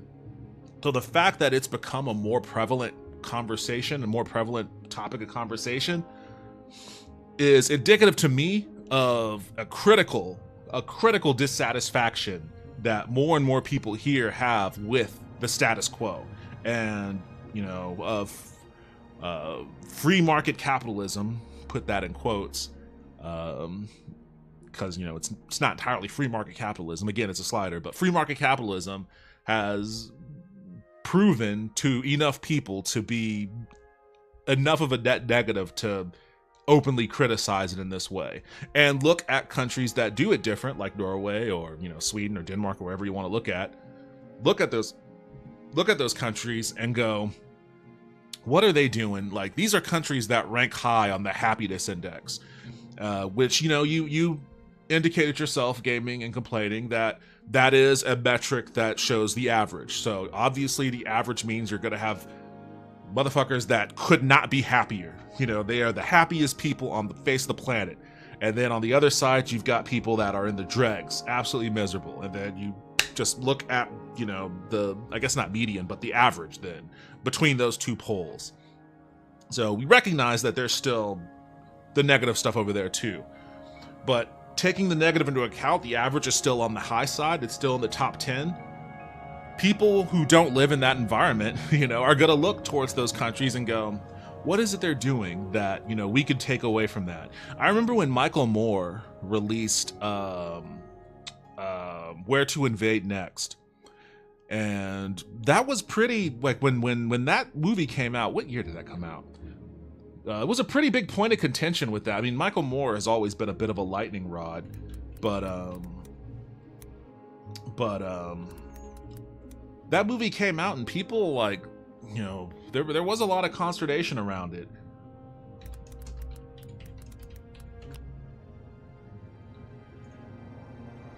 When did this come out? 2015. But I guess that came, okay, so that it came out right around the time when the conversation about America, about capitalism's place in America began to turn. Like, I would say, I would pinpoint, and it would be interesting, gaming, it would be interesting to get your take if you're not familiar with it, if you know, look it up and whatnot.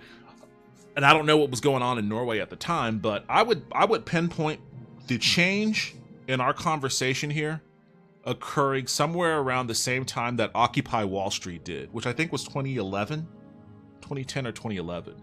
But Occupy Wall Street was kind of like the fulcrum in which the weight of all of this kind of reversed. All right, I gotta use the bathroom real quick. I've been yapping so much that all the water that I've been chugging has just went right through me. I'll be back in a second.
All right. At some point, I'm gonna enchant something in this damn game.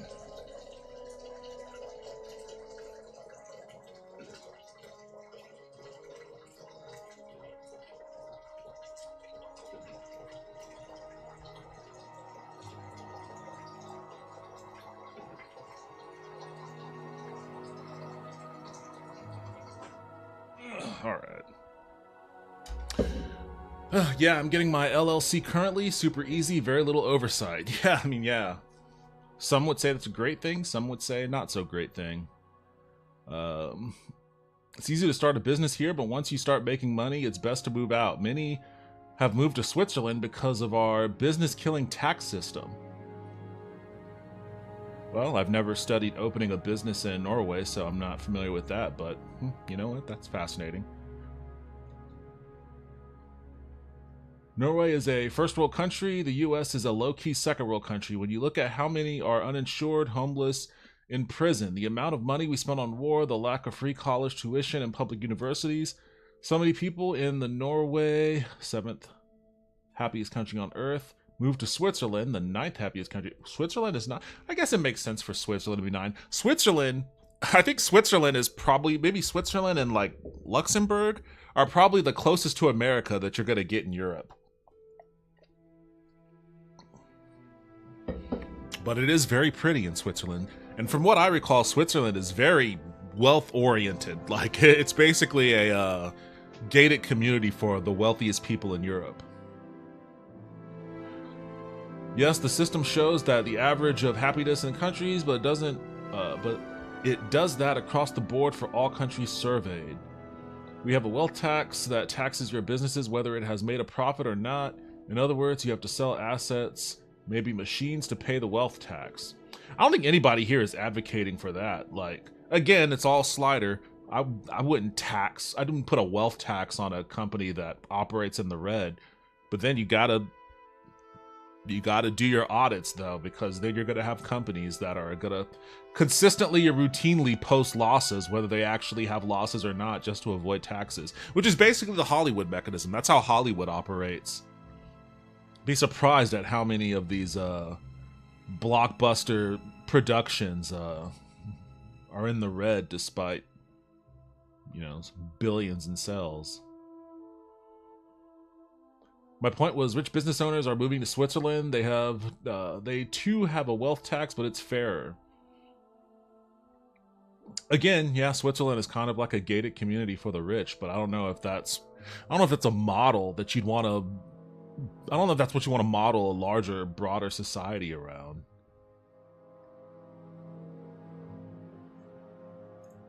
I would like to visit Switzerland at least once, though. Maybe that's where... maybe I should do my next travel blog from Switzerland. That would be pretty fucking rad, I think. 8 million people living in Switzerland. So Switzerland, as a total in population, has less people living in it than... let's say, what, Dallas? Maybe Dallas and Houston combined? What's Dallas? Oh, people must have moved out.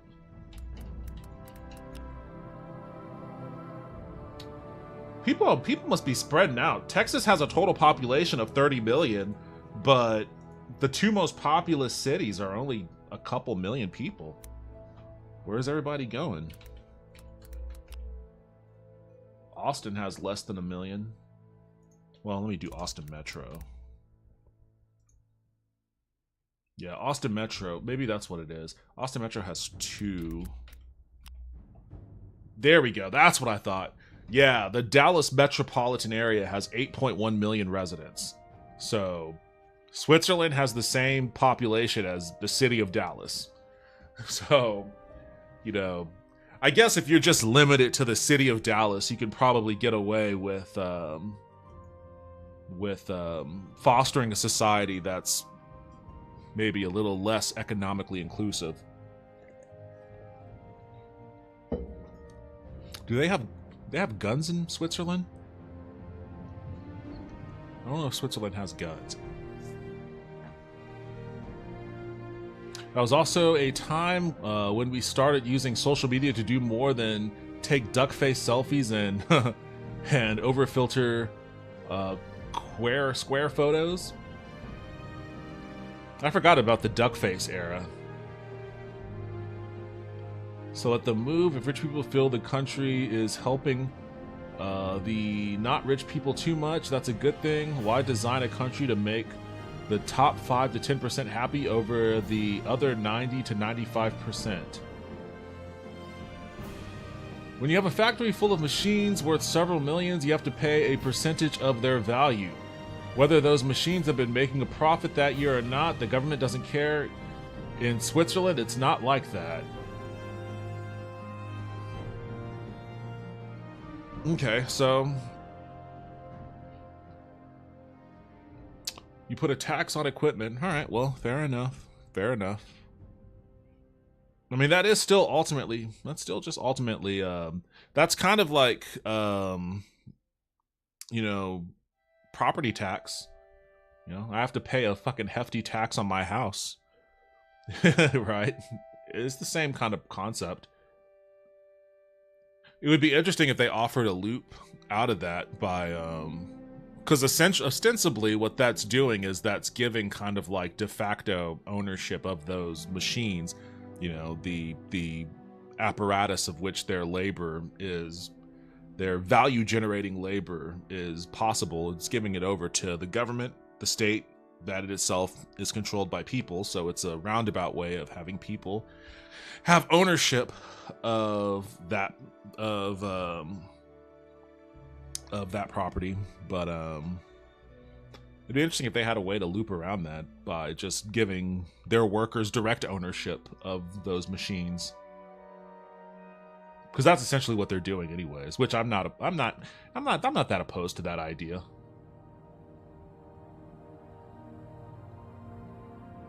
But then I guess it's depending upon the industry too.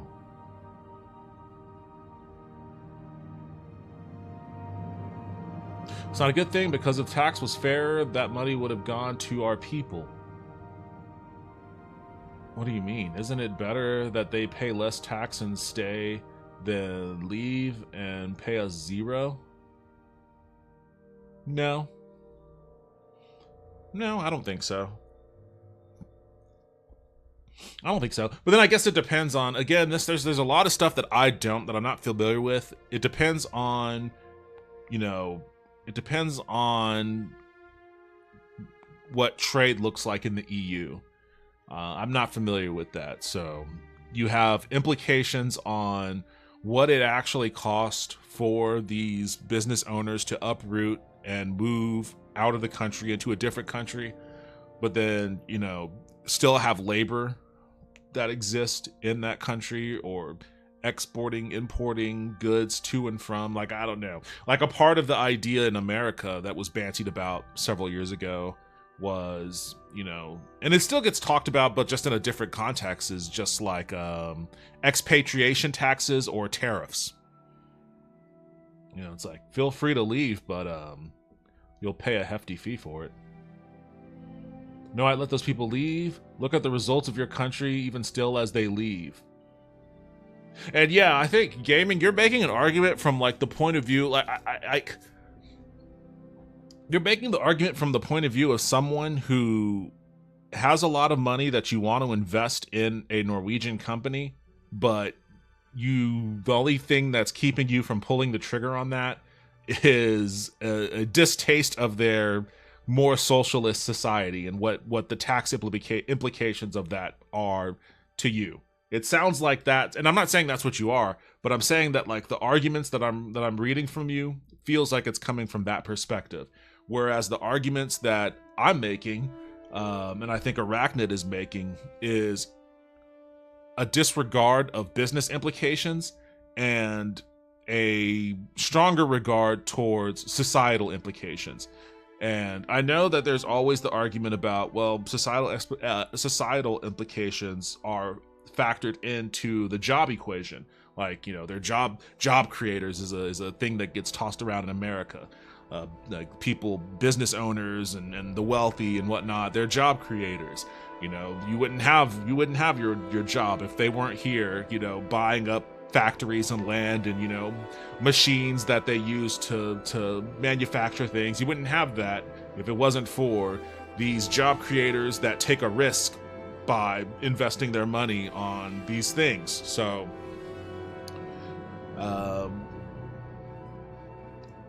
I would, like, my argument against that would be that will always exist.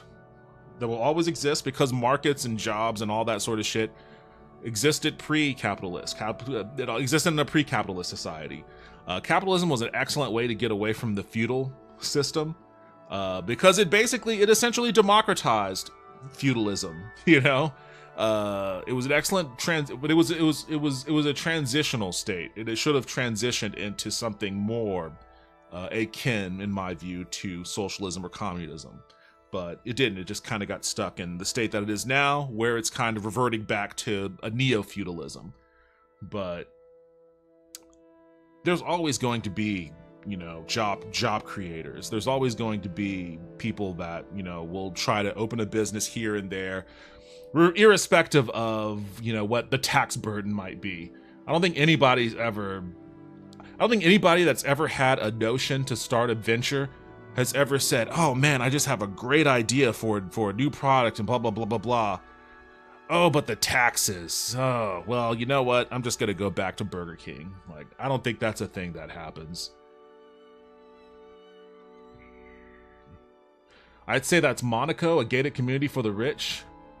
Then NYC, for example. Monaco for certain. Monaco is also, I think it's because of Alfred Hitchcock movies that I want to visit Monaco.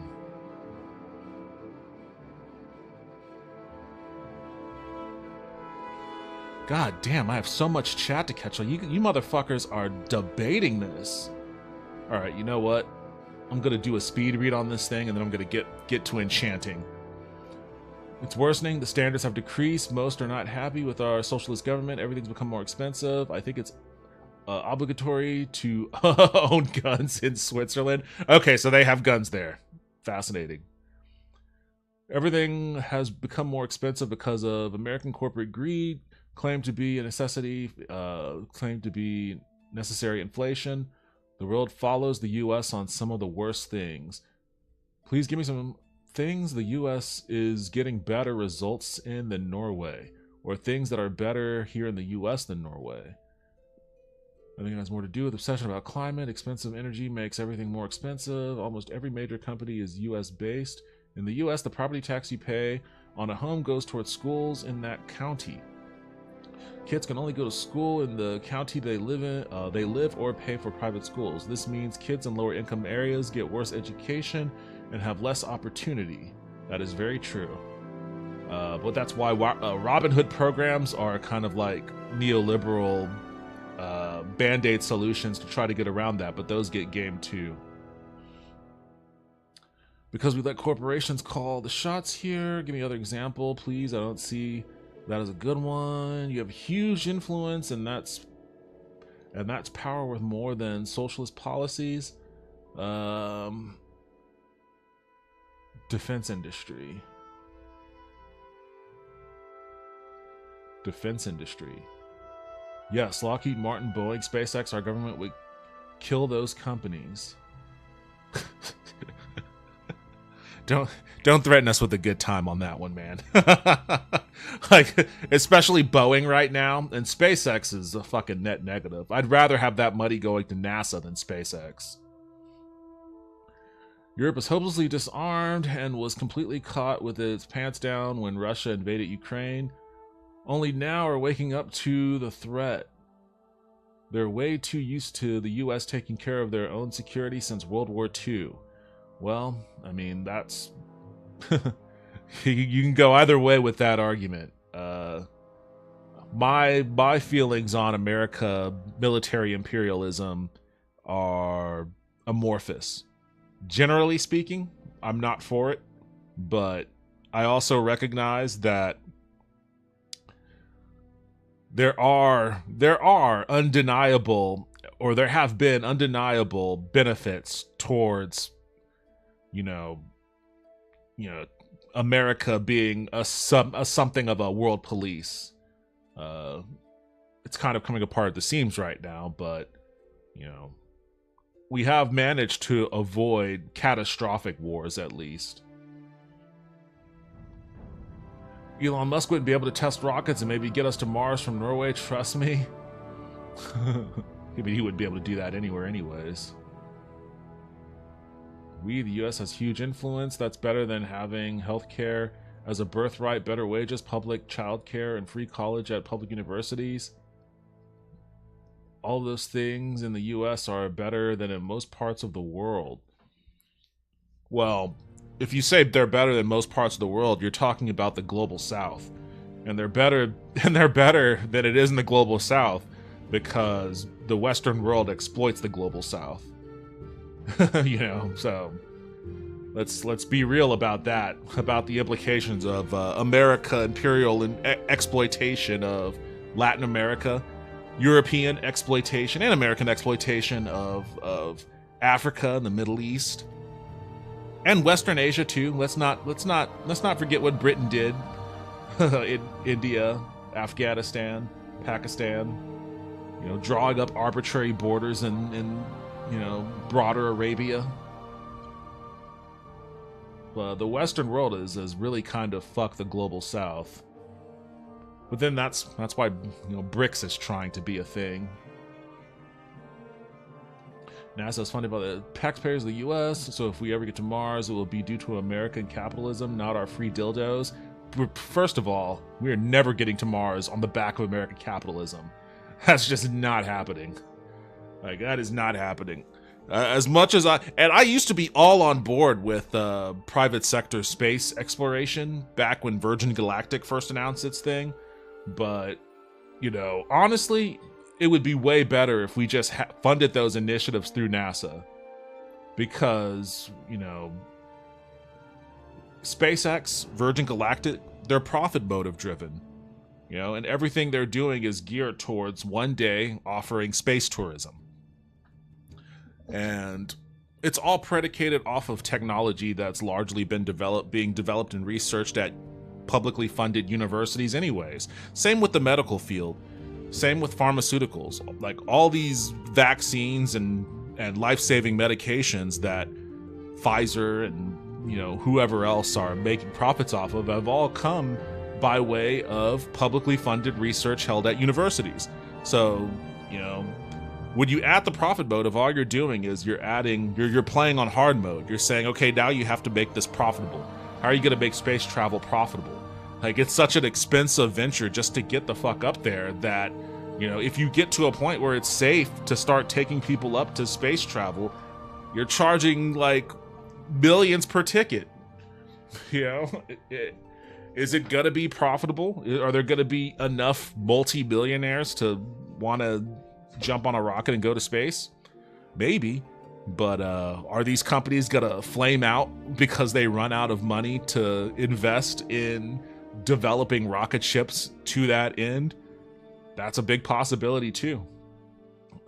Tesla ain't doing so hot right now, and it's having an effect on SpaceX and shit. I think the whole "I will go back to Burger King" happens way more than you think.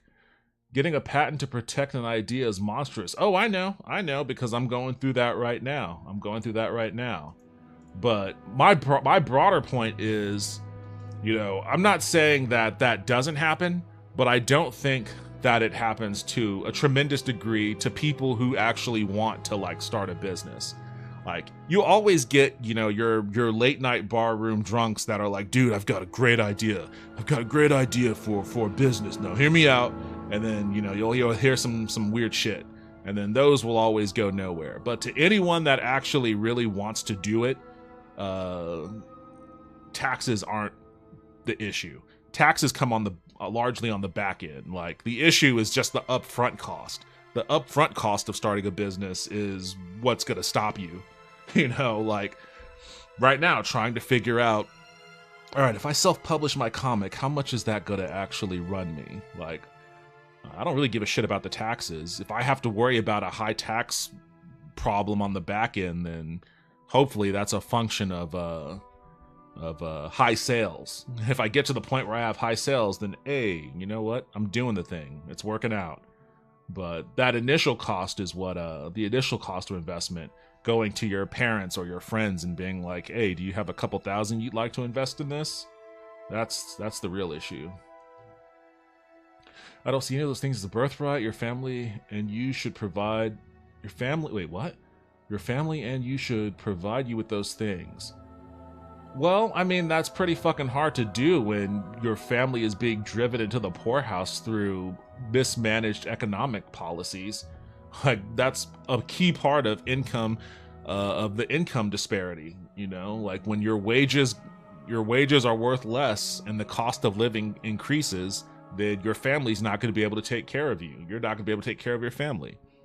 That's just very basic, and that's just how things have been going here in America.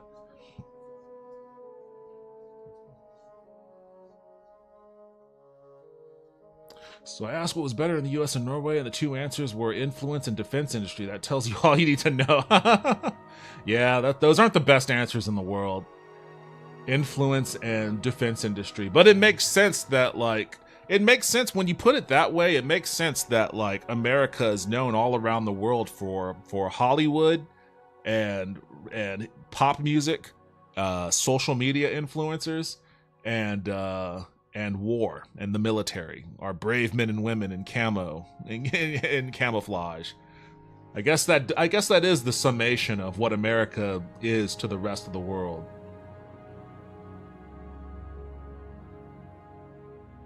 I said you have the largest company in the world and they have huge positive influence that's worth preserving. I would contest the huge positive influence part, but that's probably an argument for another time. You're number one in AI, not us. I don't think that's a good thing. I don't think that's a good thing, but sure. And I don't know how long that's going to be true too, because I hearing some shit about AI coming out of China. We would still have those things if we asked the rich to pay their fair share of taxes and for their corporations too as well. Yo, I keep fucking up pronouncing your name. Emma Timur. Welcome back to the stream. How you doing? Hi, everyone. Enjoying the discussion so far? I'm sad I made it to the stream so late. Oh, it's okay. Thanks for joining. And I don't know how long ago you wrote that. I've got a backlog of chats I'm catching up on here, so welcome to the stream. Hope you're having a good night.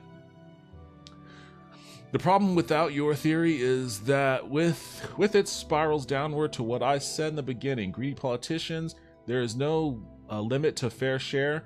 They'll always invent a new fair share. Well, I mean, that's the balance of it, though. You're going to have greedy politicians, absolutely, but you're also going to have greedy fucking corporate, you know, profiteers. And what is the balance there? We got a Space Force now.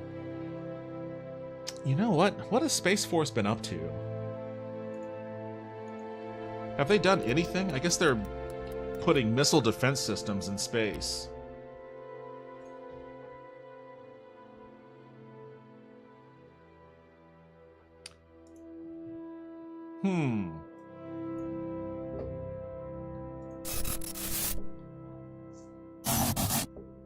Space Force's enlisted leaders seek Hollywood star power to put Guardians on screen. That is like the perfect marriage between influence and military power. Space Force is seeking Hollywood star power to put Guardians on screen. Okay, well. Patrick Space Force base? Oh man, Space Force base.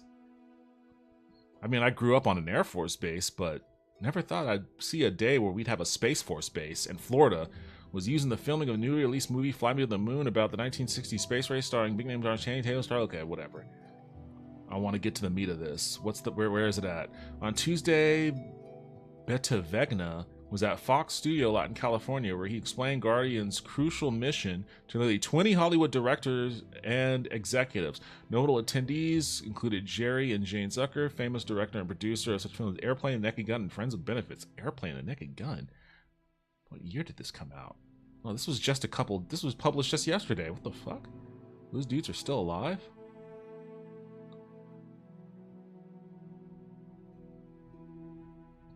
Just a group of creative Don in his sci-fi inspired dress uniform explained the... Wait, they have sci-fi uniforms? What's the Space Force uniform? I didn't know... Wait, hold on a second. I didn't know they had... Is that what it looks like?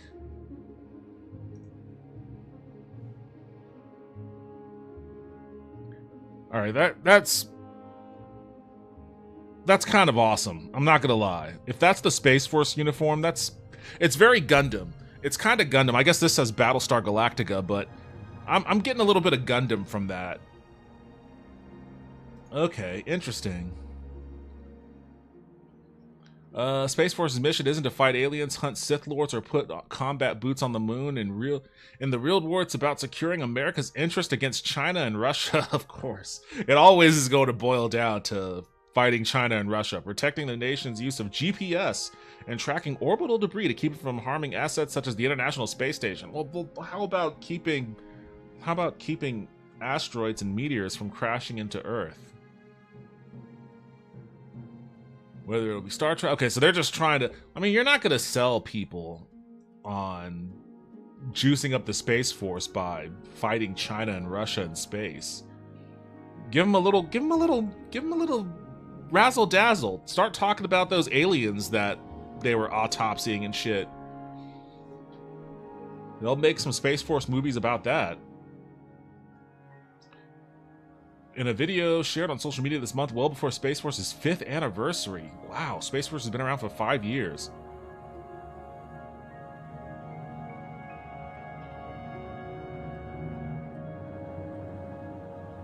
Happy 5th birthday, Space Force. Your dedication to secure our nation's interest in, from, and to space is truly inspiring. I'm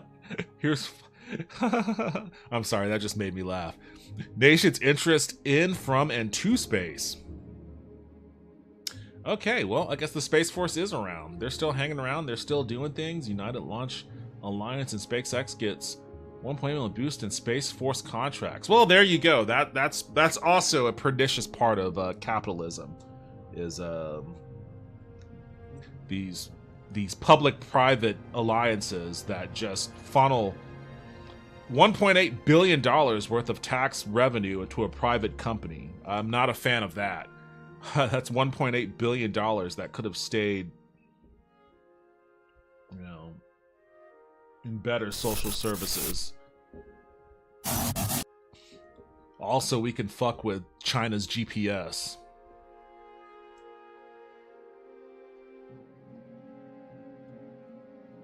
Yeah, the wage crisis and housing crisis have been going on for so long. Add to that, our minimum wage hasn't gone up in 30 years. Only 1% of the country has generated wealth.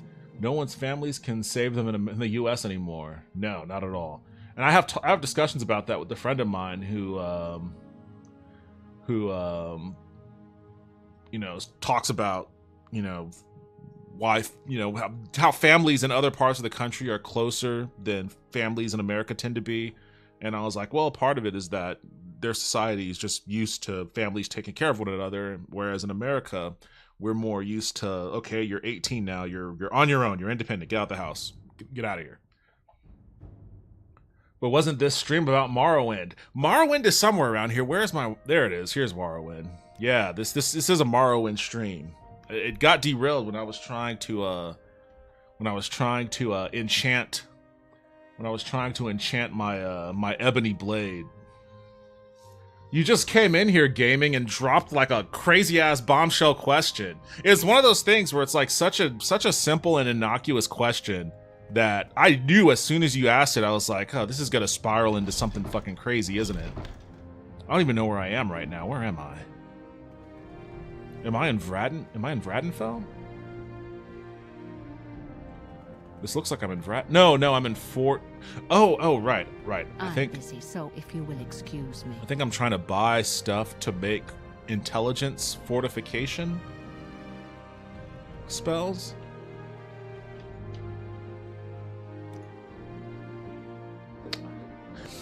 I don't even know. Carlos, if you're still in the chat, you're gonna have to remind me of what I need to buy to make a intelligence fortification spell.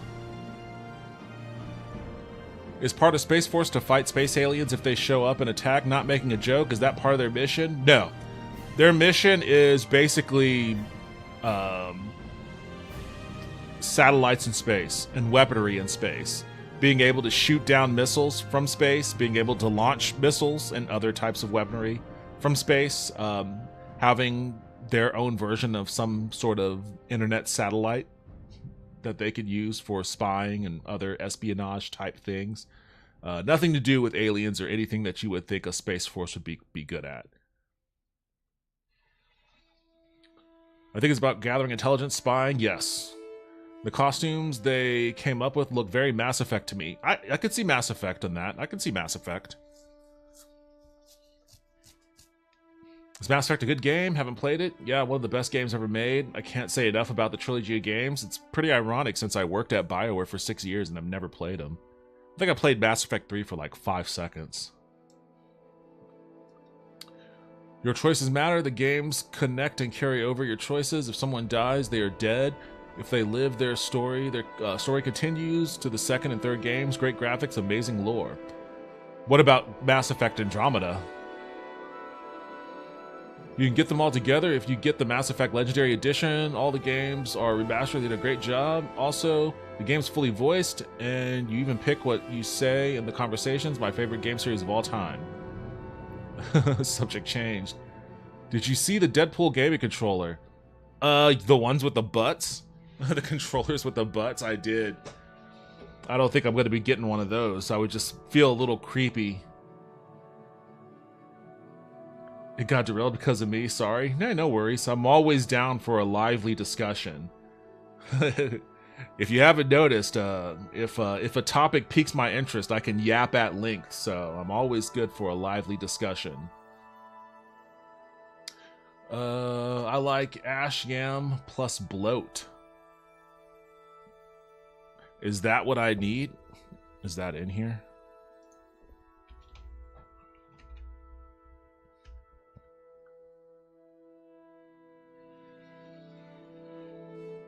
You know what? I'm gonna look it up.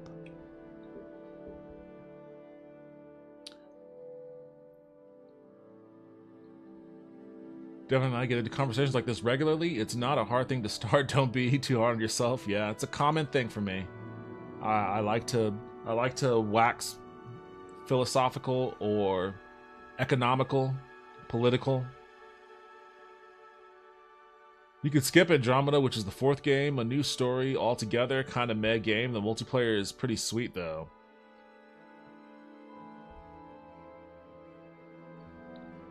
I'm not at all, but it was nice that we could all agree to disagree in a friendly and polite manner. That's how it should be, at least. That's how I like it. That's how I like for it to be. I mean, I definitely have my heated opinions, for sure, but, you know.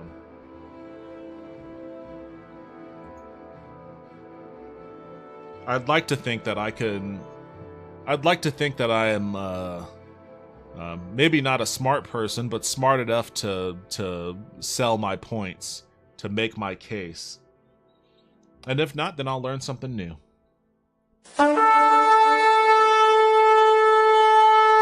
Yo, thank you for the follow. I appreciate that. I appreciate that, and welcome officially to the Nerdcast. Oh, why'd that turn my lights off?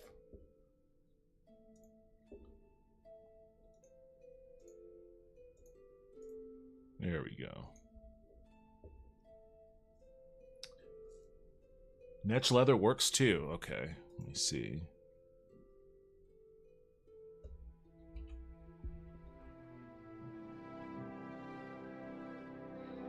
I've never... It's so weird. As much of this game as I've played, I have not enchanted anything, and I have not made any potions.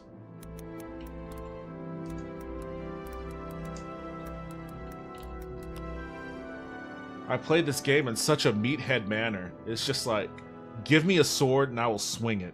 I'll swing it at whatever moves. And then eventually it gets to the point where it's like, alright, I need to actually create like potions and stuff. I will need at least a mortar and pestle as well as 2 ingredients that share one effect. Okay, so I guess I'll buy that. I don't know what this alembic is. I don't want to buy it if I don't need it because it weighs 7 pounds.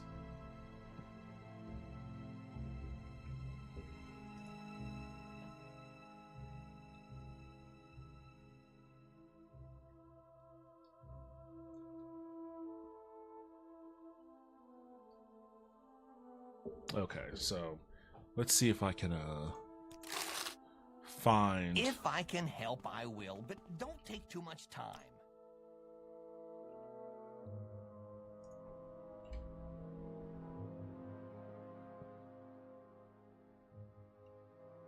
This is Netch leather. But this is do they just sell Netch leather as like an item? Can I break down like a Netch leather cuirass and get the crafting materials from that?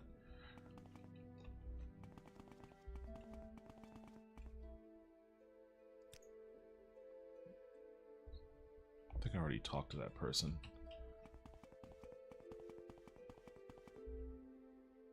I like how I can always tell who I sold stuff to because they'll just be randomly wearing some Dark Brotherhood shit.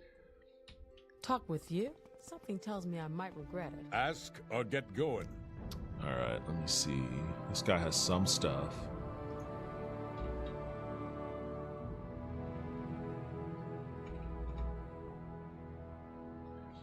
Have you played any other Elder Scrolls games? If so, which is your favorite? Yeah, I think I've played all of the mainline ones. I haven't played Elder Scrolls Online or some of the like the mobile things, but as far as the main ones, I think Daggerfall is still my favorite. For the longest time, Morrowind was my least favorite. It still might be, but I've grown to appreciate it more recently. Ask or get going. I don't know. I guess I'd have to replay. Hurry this up, will you? I'd have to replay Oblivion.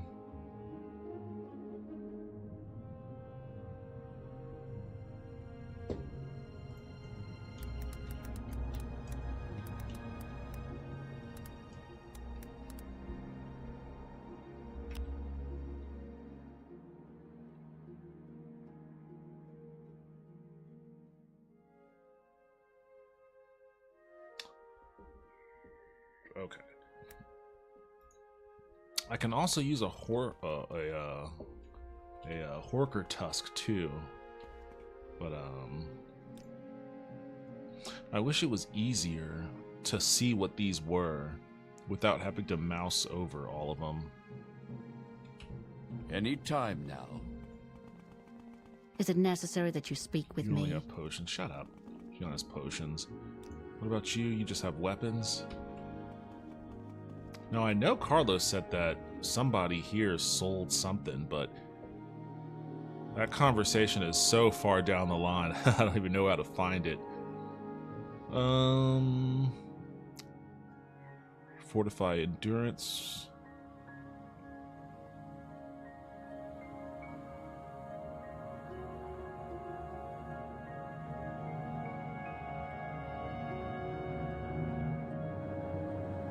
Fortify willpower, strength.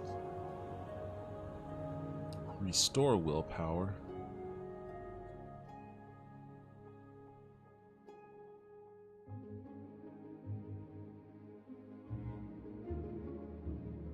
Drain intelligence. That's the opposite of what I want to do.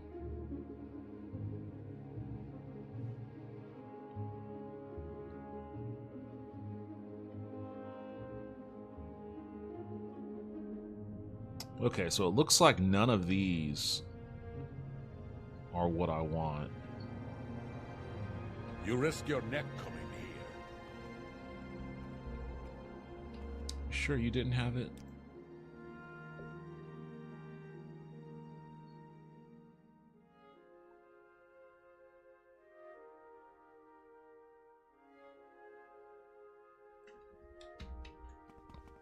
Yes?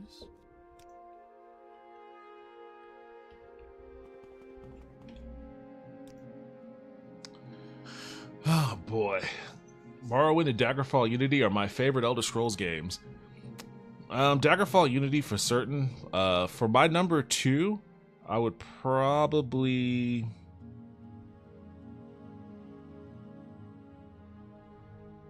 Oh, I don't know. That's a tough one now that I think about it. Because I do like Skyrim. I know a lot of Elder Scrolls diehards don't like it, but I like Skyrim. Oblivion is good if you're not paying attention to the main story, because the main story kind of sucks. But fortify attribute personality.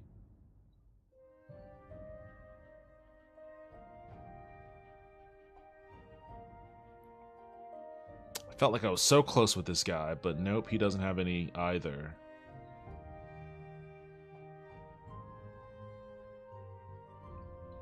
Go ahead, stranger. I just don't like Oblivion's main story. There are some cool side quests, though. Ah, say your piece or stand aside. Alright, you know what? I'm starting to get annoyed by my lack of progress, so... Let me just experiment with this thing as is.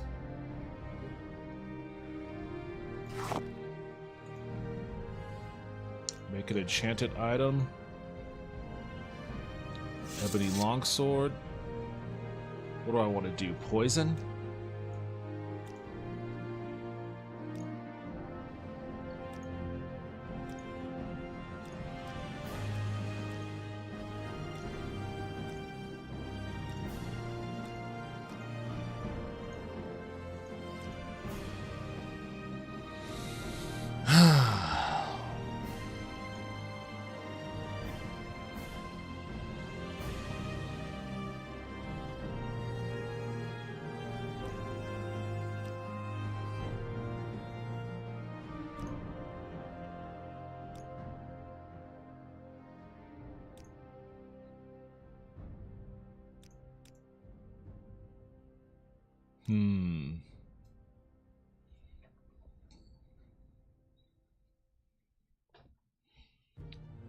Are you talking about Assassin's Creed Unity?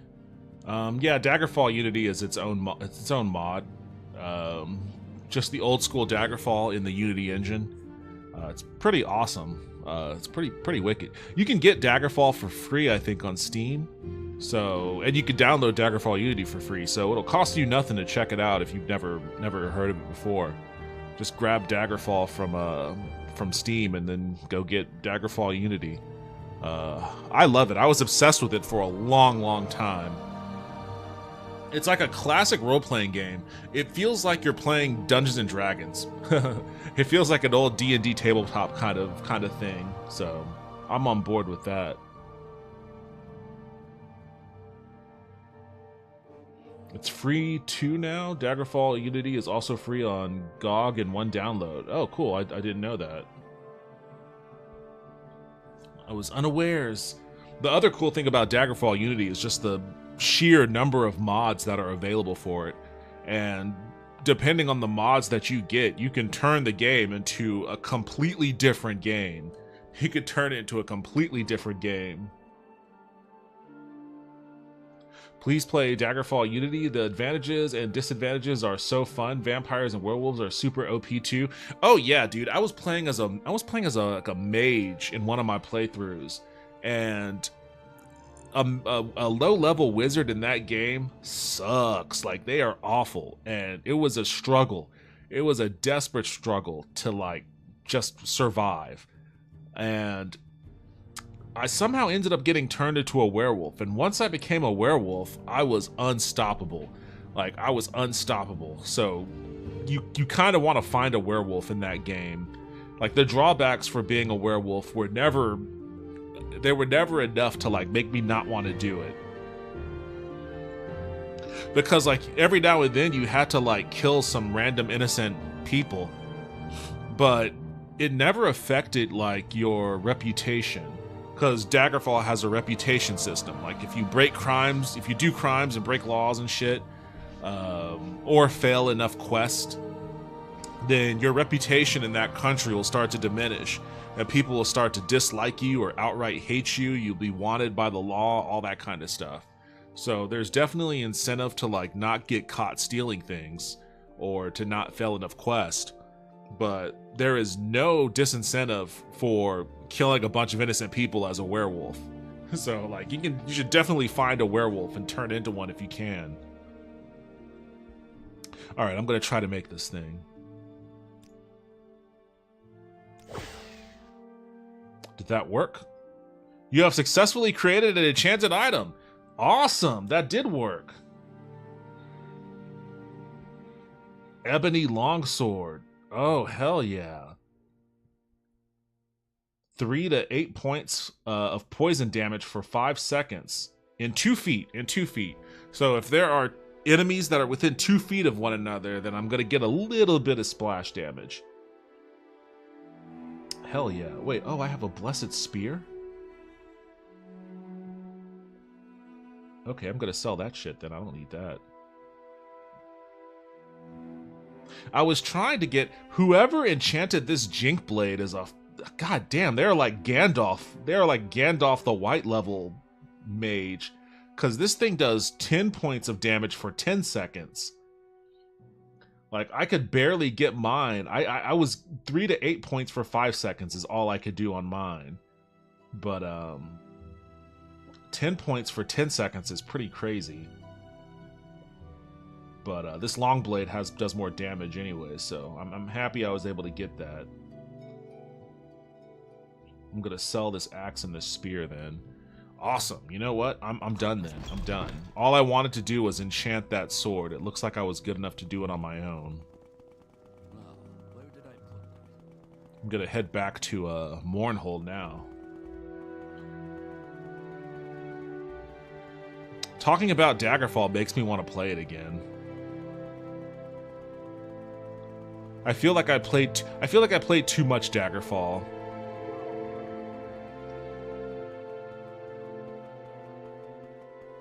GOG packs Unity together with loads of mods, and not everyone is a fan of this. Which mods does it pack it with? Thanks, I'll check it out. I always thought Daggerfall has to be run on DOS. I think Arena has too.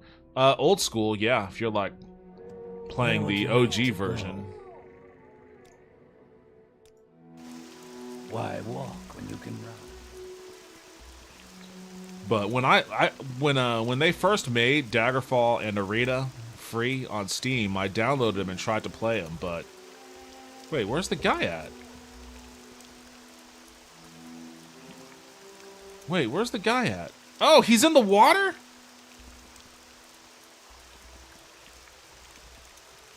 As soon as can I even talk to him if I'm swimming? I know as soon as I get in there, those fish are gonna attack me. Dude, why are you... Okay, good, I can't talk to him still. Bethesda. Never change, Bethesda.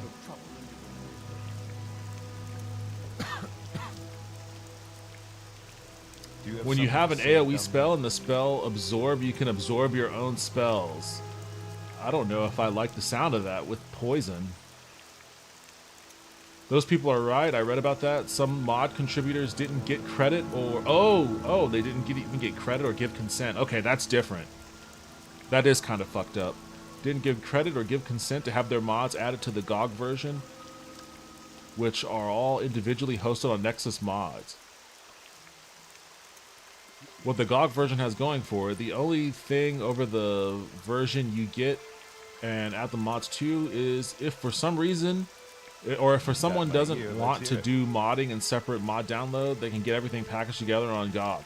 Yeah, that's true. Modding is always an annoyance to me because I'm afraid that I'm not going to do it right, that it's going to break my game, which, you know, happened with Starfield before I spent about an hour and a half fixing it. But it would be, I guess, if the GOG version was available to me when I first got into Daggerfall, I probably would have done that version just to save myself the headache.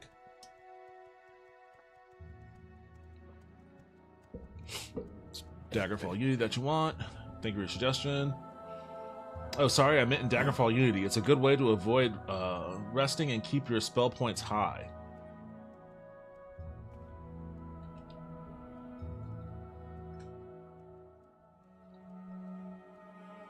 Oh, in Daggerfall. Oh, you were talking about the absorb. Oh, yeah. You know, I don't think I did that. Yeah, now that you mention it, I think somebody else in the chat mentioned that to me at the time when I was playing it. But the thing is, I think that when I attempted, I failed. I think I failed the absorb spell, or whatever, however that works. And since I failed, it didn't absorb my spell, and then my magicka was still just 0. So I was like, oh, I failed my one attempt. And now I'm still screwed. And then I was killed by a bat or something. Daggerfall is unforgiving.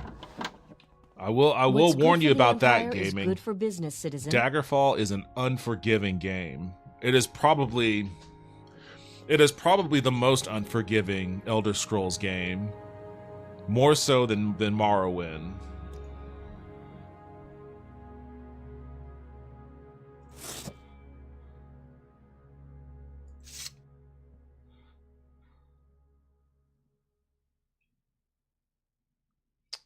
Oh man, I'm having a collection of weapons I'm keeping on deck here.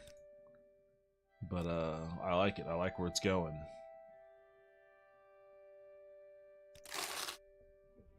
Oh, I got to make back some of my money. Alright. Now that I've done that. And I got this soul absorb spell too. Because I do have 15 darts.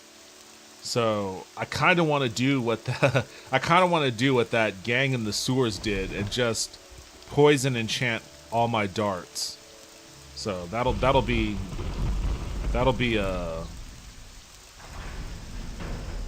wait, no, I'm going to the temple. That'll be a task for another day.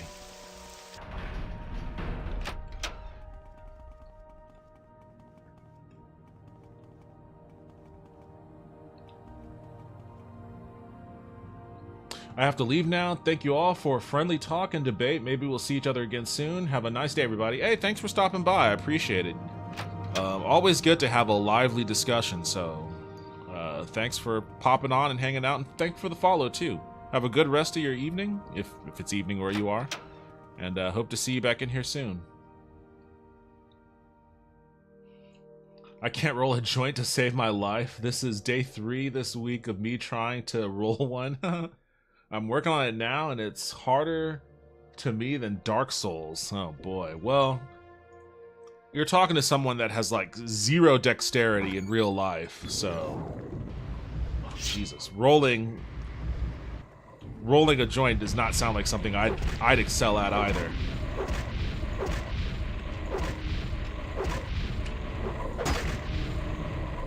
Wait, hold on a second. How do I do this? Let me see if I can do this.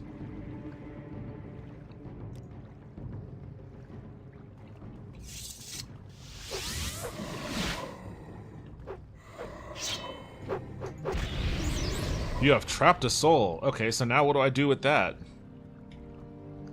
I have trapped a soul. Can I... Let's say... Maybe I don't want to use... Maybe I'll use a common soul gem. Do I just do that? Wait, what did that do? What the fuck? What did that do? I guess it did nothing.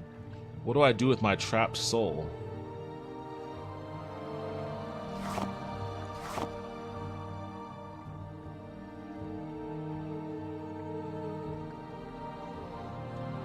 I managed to roll some loose joints that's needle thin, but it will work-ish. The paper is not even fully sticking to itself. That's just not... I mean, I'm not a smoker, so I've never had to master that skill, but, you know, even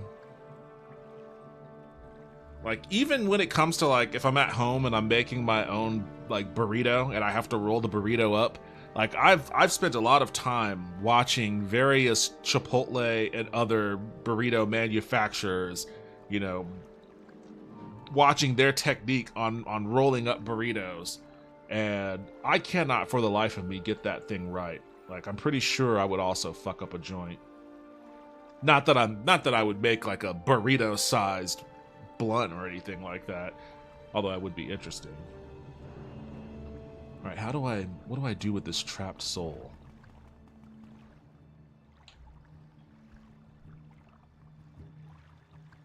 Oh, it automatically went into the common soul gem. Okay. Okay, so wait, I can't make the determination of where it goes, huh? I guess it just automatically goes into wherever.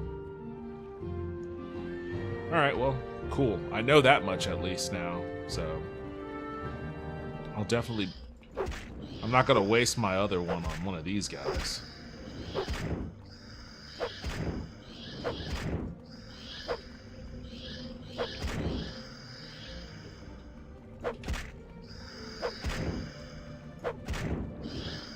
Is this guy even...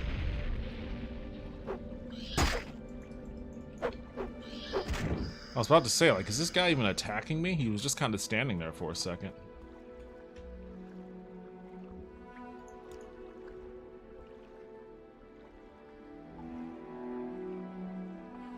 I've been using cannabis since 2016 and have never learned to roll a joint. And haven't really tried.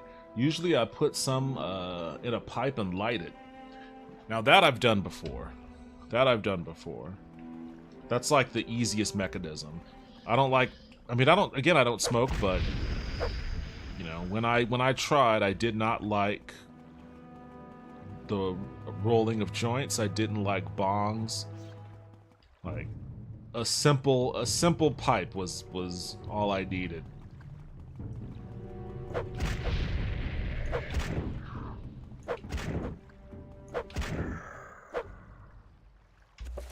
Alright, let me go back.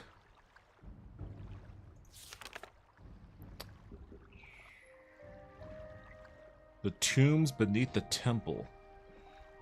I don't remember. I feel like I came on... The band is supposed to be in an abandoned crypt, which I can reach through a passage in the northwest section of the temple sewers. Northwest section of the temple sewers. Oh, okay, so I am going in the right direction. Okay, cool.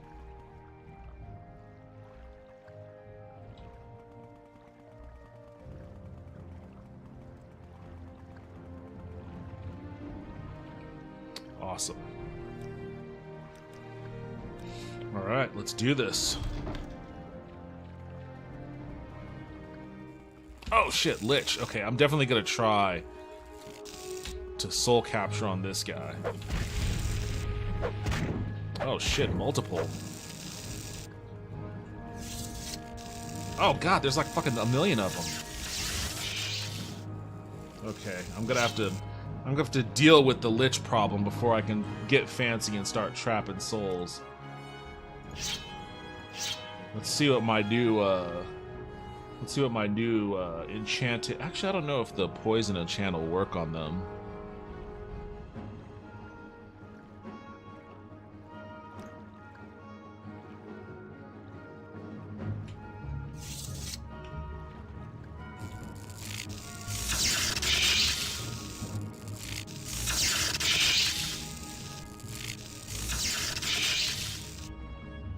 Okay, I'm definitely gonna have to heal up here.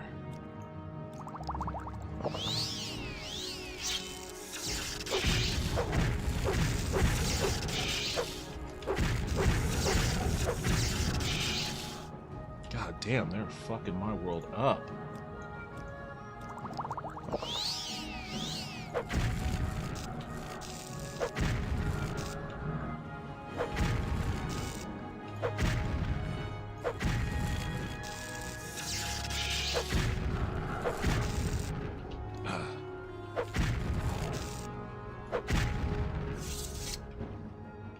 Damn it!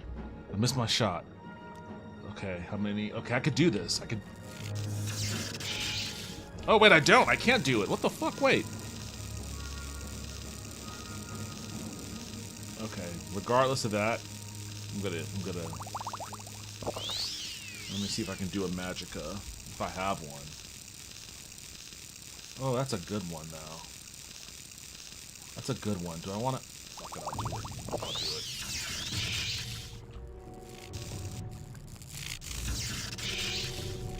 Oh wait, I still have Shock Blast? Damn it, I thought I had Soul Trap.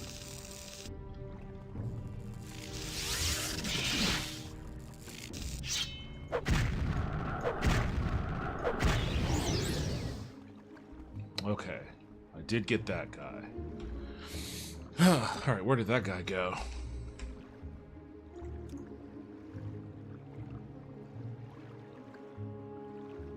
Okay, he went into... Okay, the Lich went into the Grand Soul Gym. Awesome. That's what I want to see. Oh, I'm in water. This game looks so badass for its age.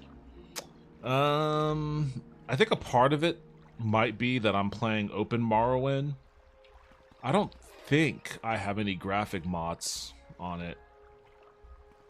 I can't recall what, if any, mod I have applied, but I think because it's open Morrowind, it looks a little bit better than like what it normally would look.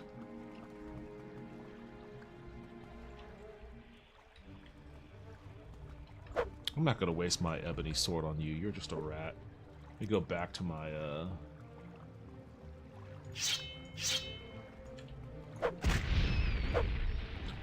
like, nowadays you can't play an Elder Scrolls game without having like 50 different mods being recommended to you by people. Which is funny because like before I started playing Elder Scroll games on stream, I was not into modding games. I would always just play the vanilla game. But enough people when I was playing Daggerfall was like, you have to get this mod, you have to get that mod, you have to get this mod. And I'm like, well, I don't like modding games, but the Elder Scrolls games changed my tune a bit on that, so...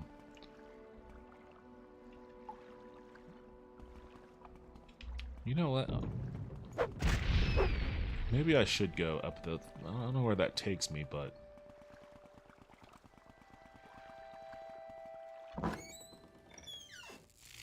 Oh!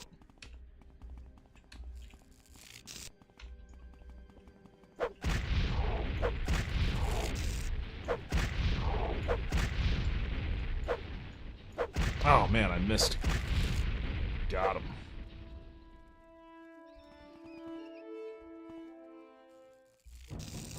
Man, why are there so many damn liches in this place? I don't even know if that's where I'm supposed to go, but I'm gonna head down there, I guess. Nope, psyched you out. Oh! Got me on that one, though.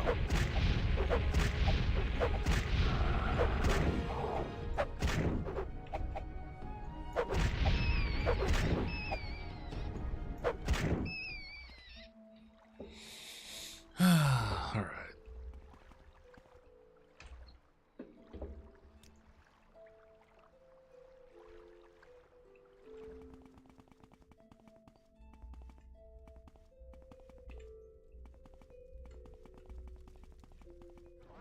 What the fuck is that? Oh shit. Barazar. You have no place here, child of living flesh. The mazed band must not be allowed to leave this tomb. The band should never have existed at all. That was my folly, and this is my curse. For all eternity, I am doomed to walk in this half-life to keep my creation from destroying the hearts and minds of mortals. Those who would challenge my fate will pay with their lives. I've updated my journal. I like how this fucking cursed cadaver that's shooting magic at me and opining about his curse is like monologuing to me, and I'm like scribbling in my journal. I'm writing down the notes. Wait, what did you say? Destroying the hearts? Hold on one second. I gotta put this in my journal. Okay. Well, holy shit. And of course a lich is there with them for good measure.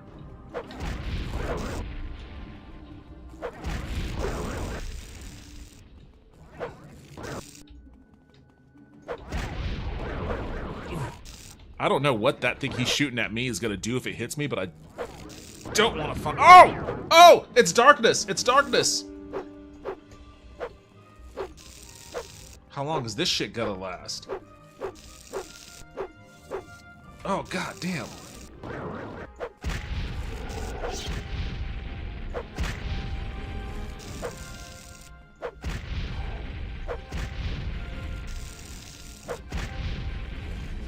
Okay, I still have Soul Trap equipped.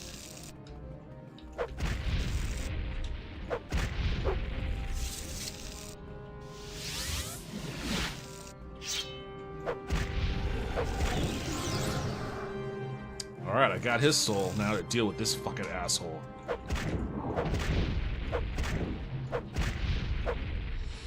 God damn.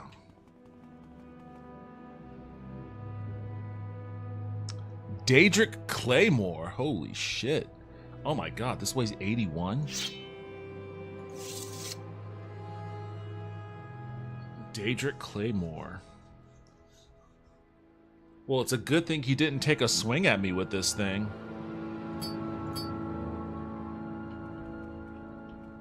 Because if he had swung and hit me with that, it probably would have wiped me out.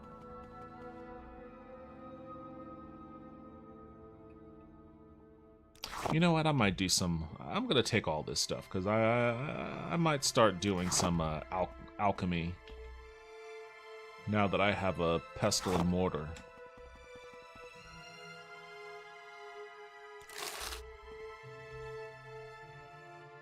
Ooh, diamonds.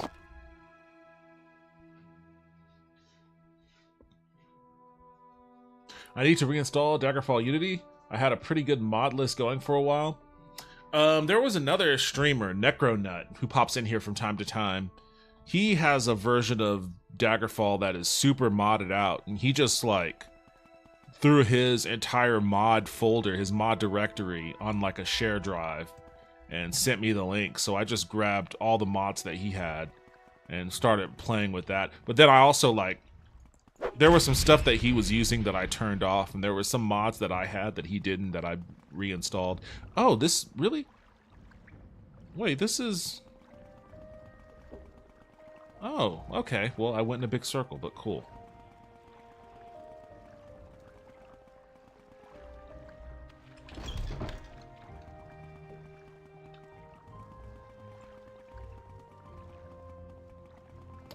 think I came around this way.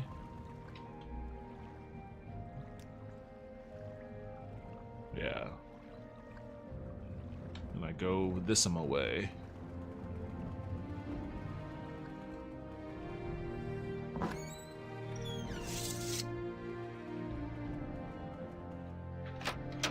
Who was asking for this? I have encountered the ancient Lich Lord, Barrelzar, creator of the Mazed Band. He tells me that the band is never to be used again and that he will defend it until his death. I have retrieved... He's like, I got it. I got it. Don't ask about Barrelzar.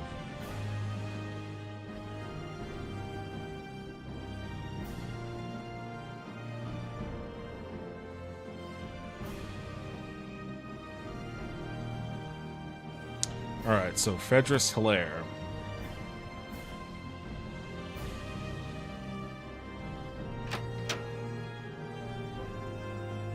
Oh, you piece of shit. Beat him, beat him, beat him, beat him, beat him. Got him.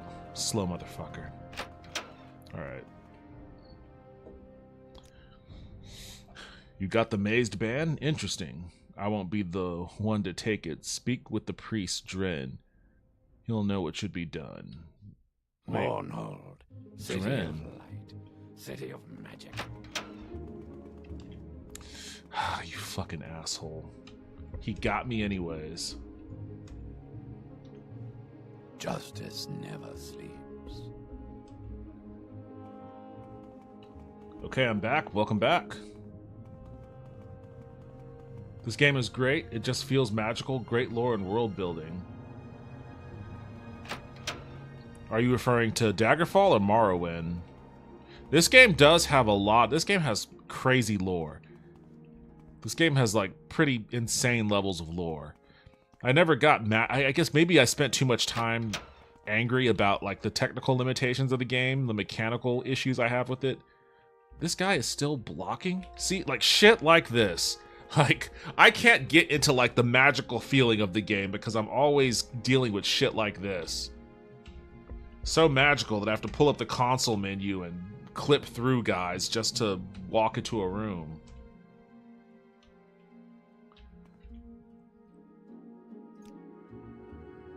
You've been able to retrieve the Mazed Band? Amazing. Almexia will want to hear about this immediately. You are to speak with her directly.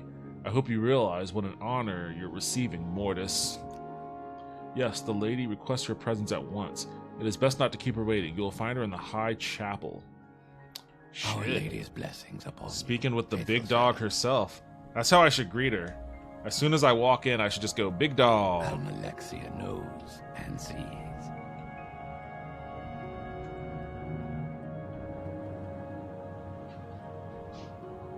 I agree. It feels bad when I play Skyrim now and wish I had modern Morrowind. Yeah, Skyrim is very lacking for world building and lore. I will say that. That was Justin's biggest criticism of Skyrim, is that he described it to me as it felt like he was living in a dead world, which I can get. I get that.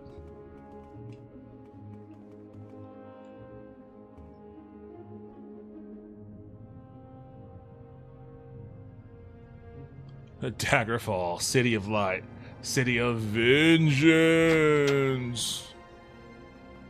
One of the first TikToks I posted was me playing Daggerfall, like explaining the ghost in that city. It was one of my favorite clips. It was a really funny, candid moment.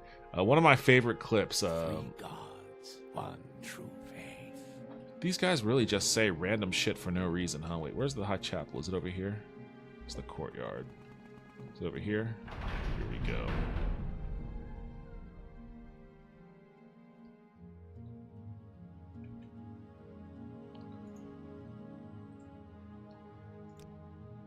Let me see.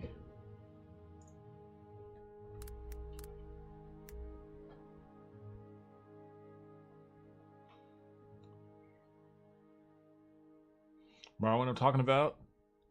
I think there is an option in Open Morrowind that tells the NPCs not to block. It has helped me a little. Oh, is there? There's like a checkbox? What a weird what a weird option to have to turn on and off in the settings menu.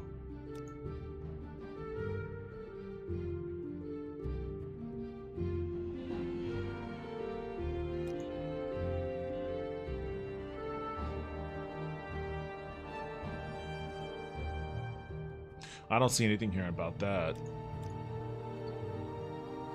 Oops.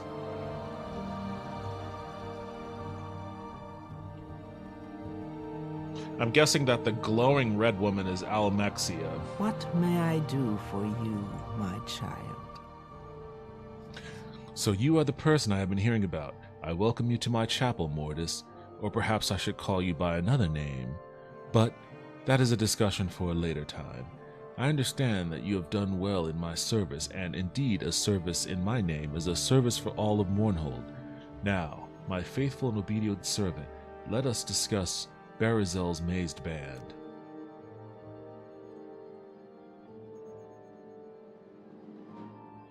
An interesting item, is it not? It seems ordinary enough, but it is much more. The ring is cold now, but the embers of its power still burn hot within.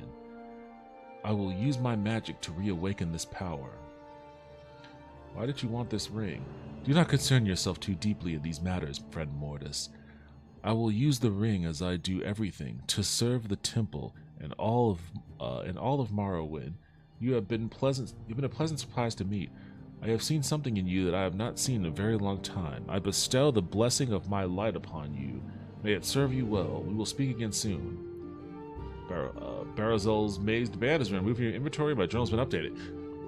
Shouldn't I warn her about what that dude said? like the band is not to be used?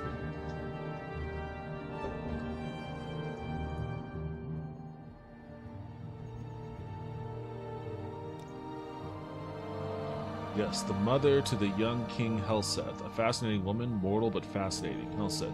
Helseth is the king of Morrowind. He is young and has much to learn. Soon he will learn the strength of the Tribunal Temple and its importance to all my people.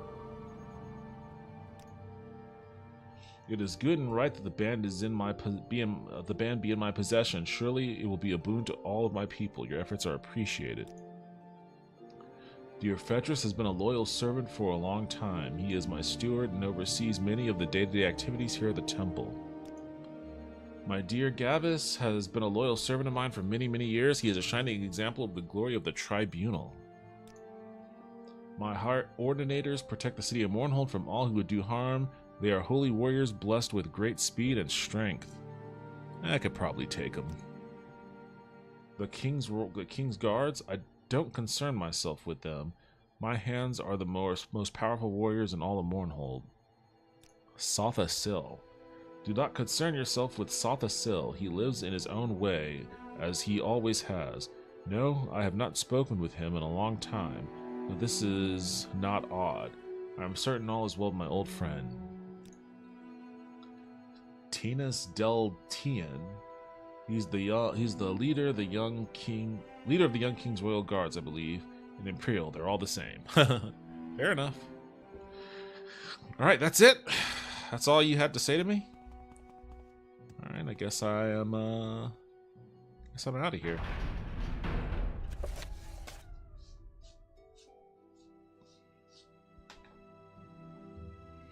It's in the launcher, I believe. Game mechanics, last checkbox on the right. I'm playing Open Morrowind, so I don't think I have a launcher whenever I click on that. I think it just launches when I click on the executable. AKA, I don't know if you've completed the main quest yet. Oh, right. I guess that's true. This is expansion stuff. It's another perfect day in Mournhold. I should get back on the main quest. I'm pretty close if I recall correctly.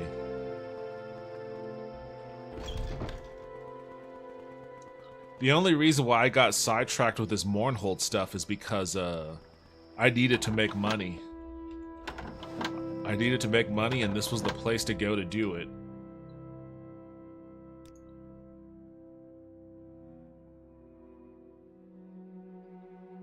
This two-handed claymore, though.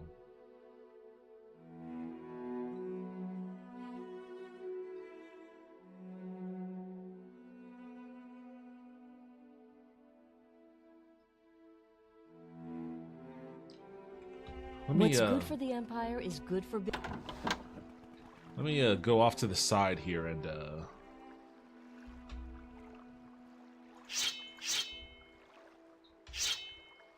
oh, look at that thing.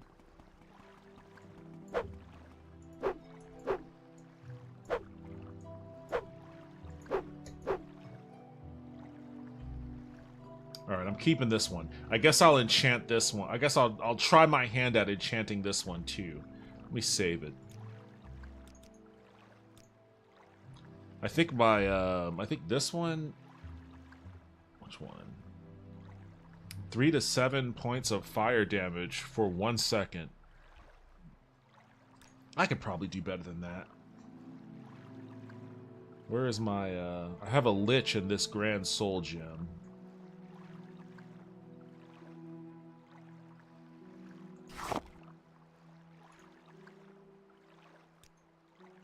Let's see if I can make this work. Enchant this claymore.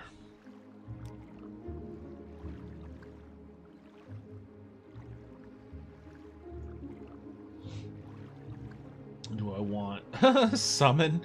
I could summon someone by smacking him in the face with a sword. I want to do shock damage.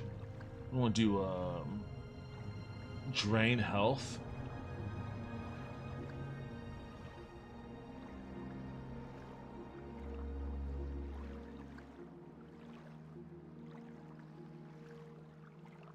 No, I don't want to do that.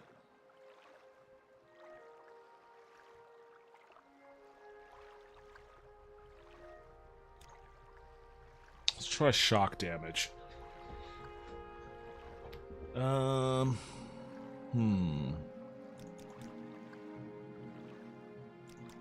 have a little bit more leeway with this one.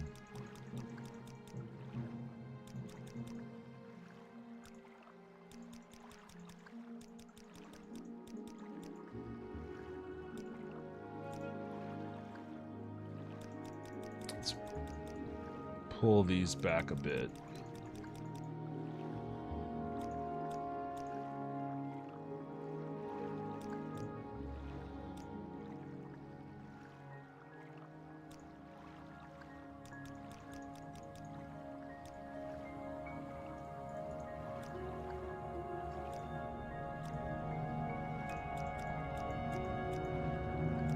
Let's do that.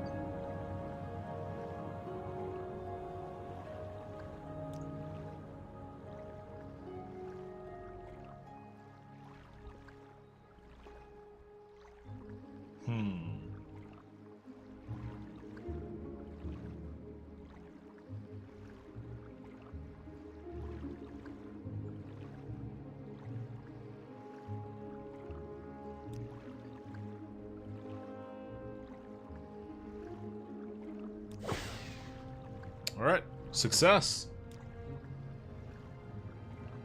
1 to 18 points for 6 seconds and 11 feet. That should... Wait, what?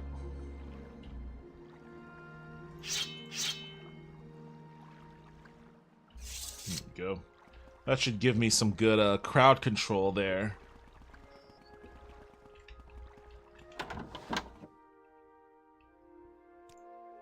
And then I'll sell the flame scythe.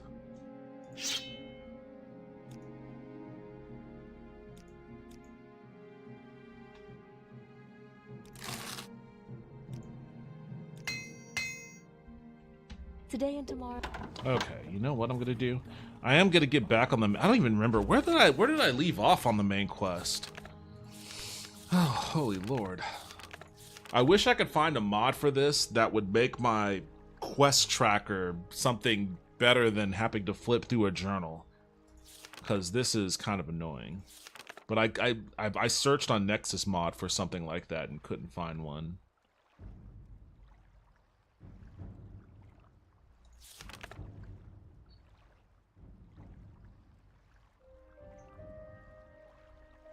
I have passed Sul Matul's warrior test. Now I must find the Cavern of the Incarnate, a secret place sacred to Azura, and look for the moon and star of the prophecies. To find the Cavern of the Incarnate, I must solve a riddle. The eye of the needle lies in the teeth of the wind. The mouth of the cave lies in the skin of the pearl. The dream is the door and the star is the key. Sul Matul called this riddle Wisdom's Test, and says take counsel of the wisdom of the tribes to find a way in. Oh boy. Now I understand why I sidetracked myself with this quest to Mournhold. You're trying to make me solve a cryptic riddle?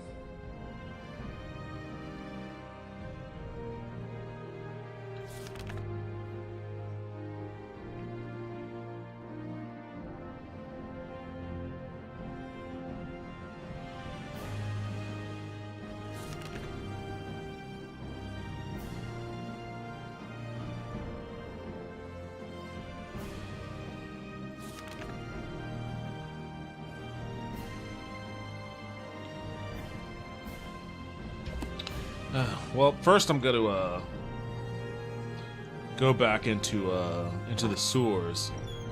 I'm gonna kill some more Dark Brotherhood dudes and grab their tent. If I can remember where they were located at.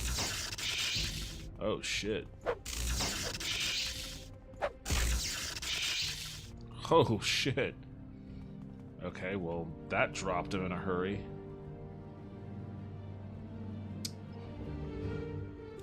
Where were those dudes located at? I think I went that way.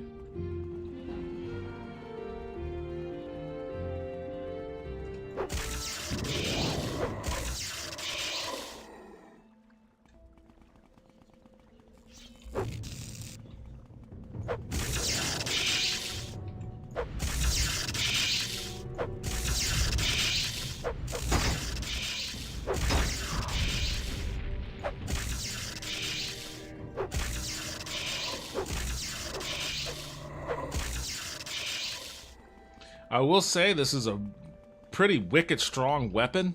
It's pretty crazy strong, but at the same time, that flash right in my face whenever I hit them is pretty intense. No, I feel like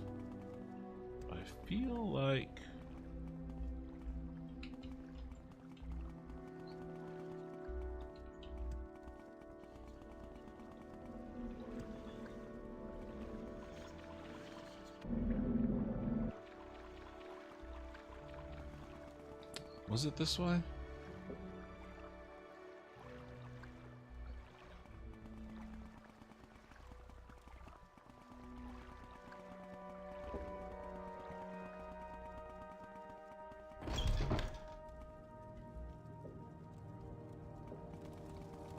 I don't know if it was this way or not.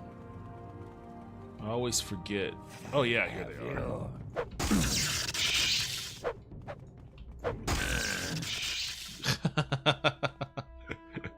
Oh boy.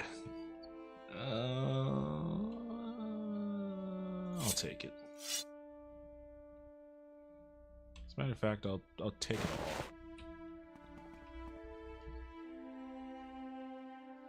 all. Oh, that sucks. Yeah, I'll leave all your shit. Yeah, I may have concocted a little bit of an OP weapon here, but we'll see. Oh, here they come.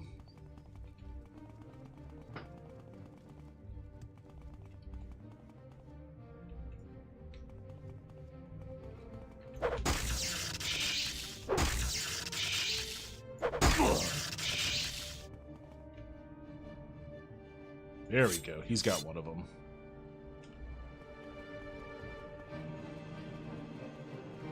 Wait, where are the others?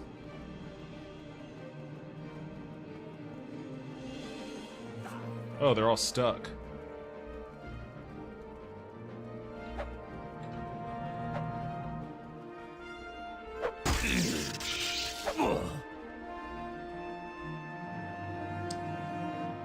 That's a weak one too, right? No, that's worth stuff.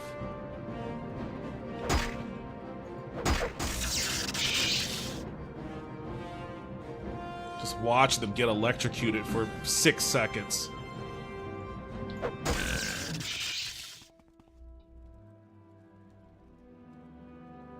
Nope. Yes.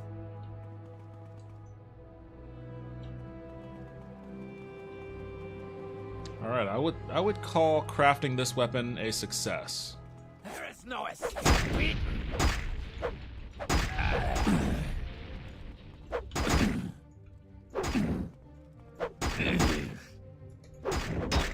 Damn, this guy's fucking teeing off on me.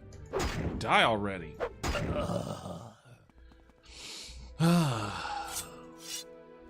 Not this guy though. So he probably has, yeah, he has a weaker weapon.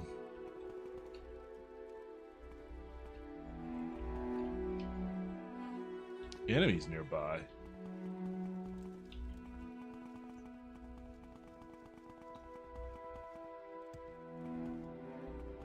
There are no enemies nearby.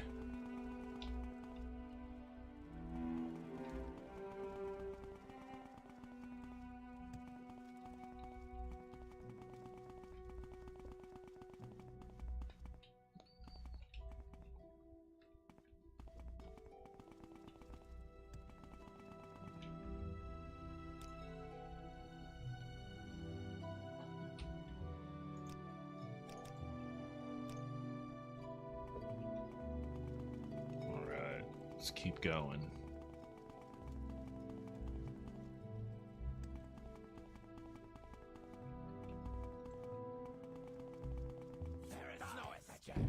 Oh, here you are. Just gonna sit here and watch you get electrocuted for a few seconds.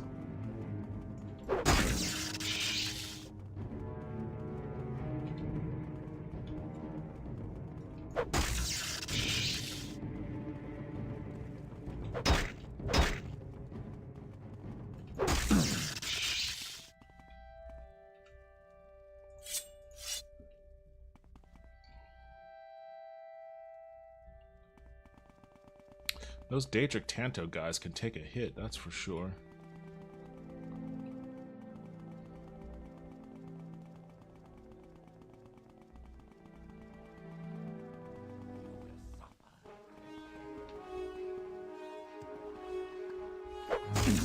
I don't know why, but I always get a lot of joy out of killing them while they're swimming.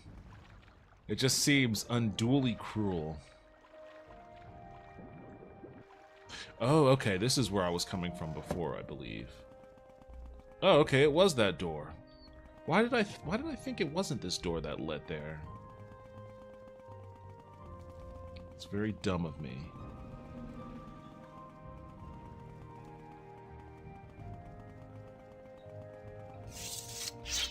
You know what?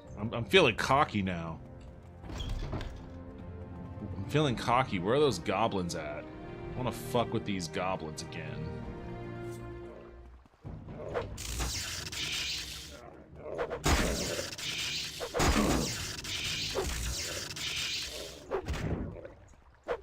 Okay, he still fucked me up a little. He got some good hits on me.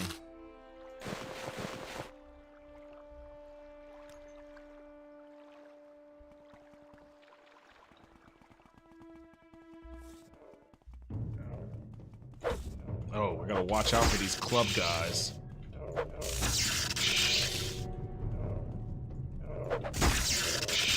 God damn, they still fucking hurt, that's for sure.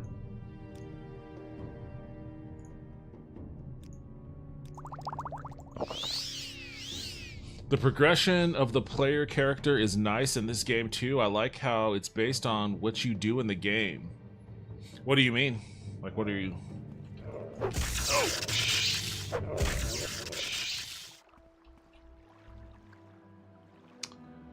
Quality restore health. Oh, he was a meth addict too.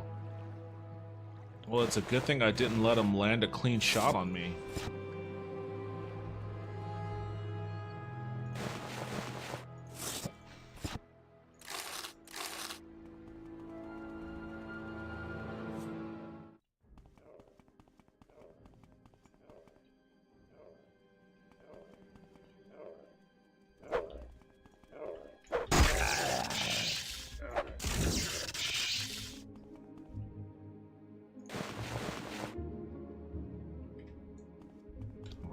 deal with this dog.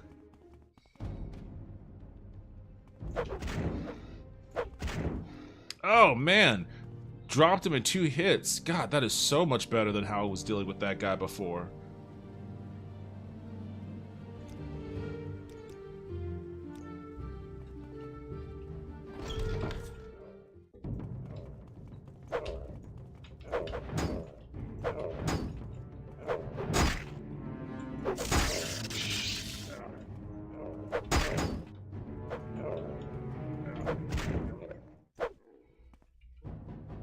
Oh yeah, I felt he was. I felt he was a little strong. He's a meth addict too. These meth addict guys are. Well, that guy wasn't.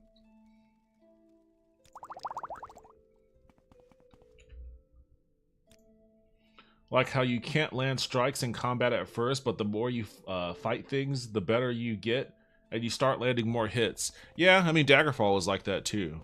That's a part of what makes it unrelenting when you first start off, especially if you're a magic user. I can't think of a more difficult thing to be in these games than a magic user. Early on, in the earlier levels. Once you actually beef up, then I think being a magic user in these games is probably easy mode.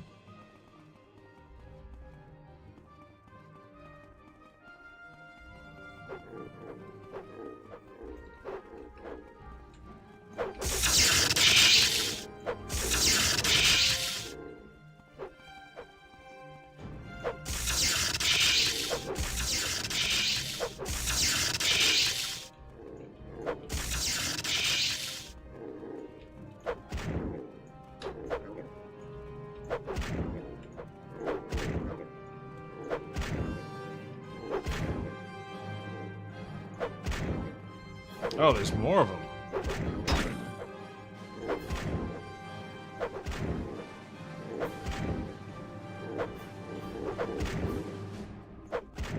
I remember the first time I encountered this group of goblins. It was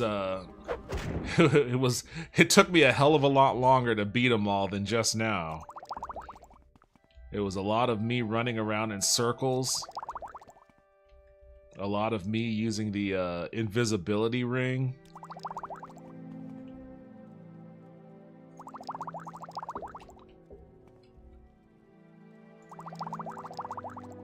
What are those things?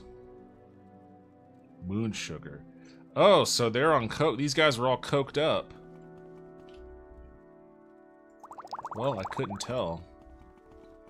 I wiped them out pretty easily.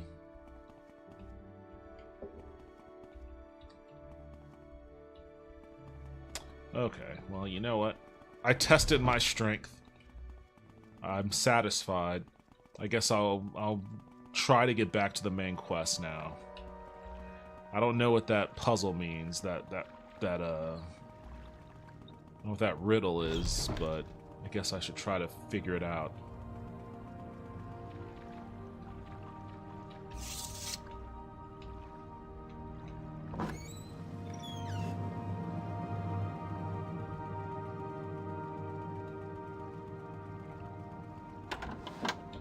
How are you today?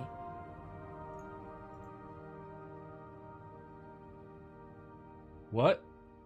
Mournhold is under attack. Monsters have broken into the Plaza Brindisidorum. You're armed, go help them. What, bitch? God damn it. Alright, fine. Nobody else seems to be too concerned. Where is the Plaza?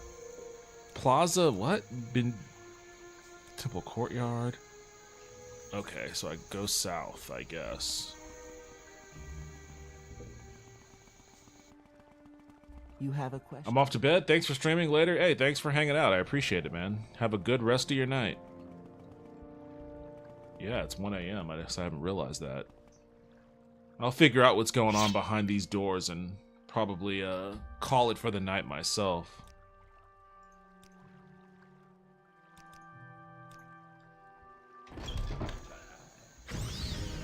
Oh, there's a whole brawl going on out here.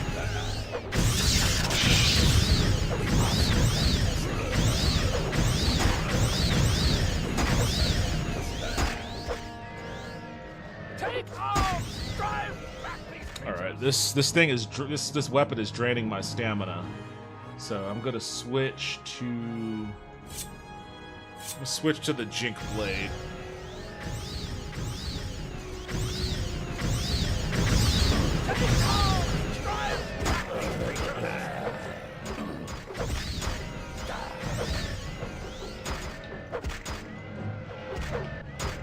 Are these robots? These look like little robot raptors or something.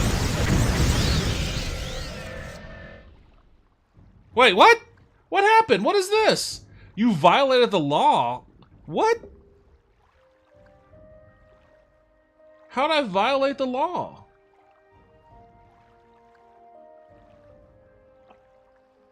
I didn't do shit.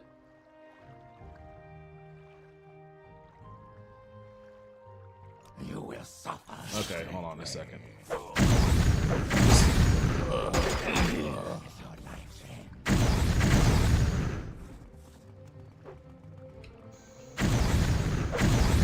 Oh, they're just launching bombs at me and shit.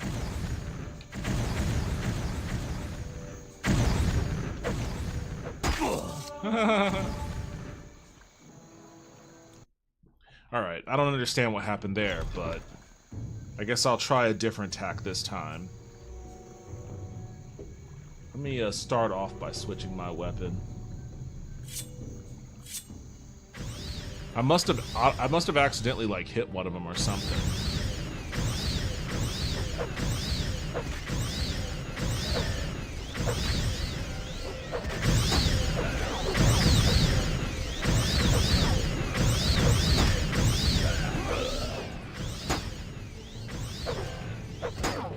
Attack the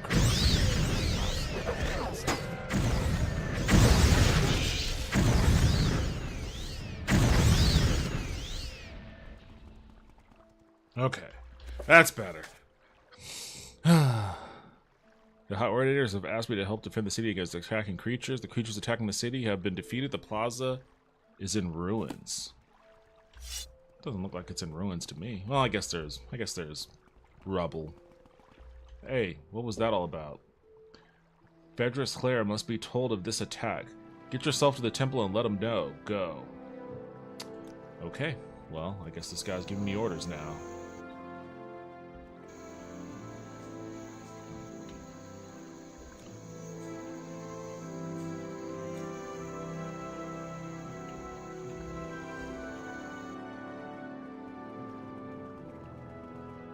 So I guess swinging that claymore the way I did really drained my health. Oh, can I, since it's on my way.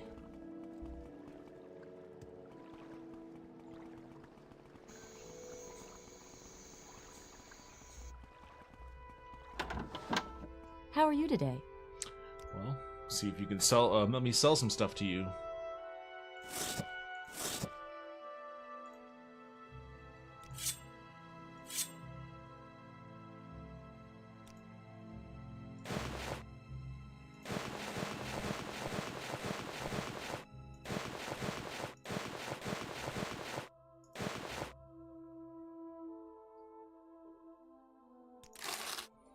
Let me repair my stuff.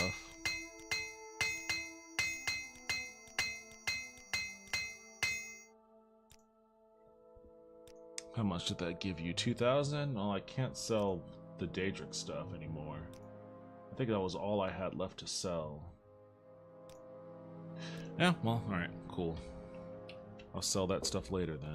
Let me get to the temple.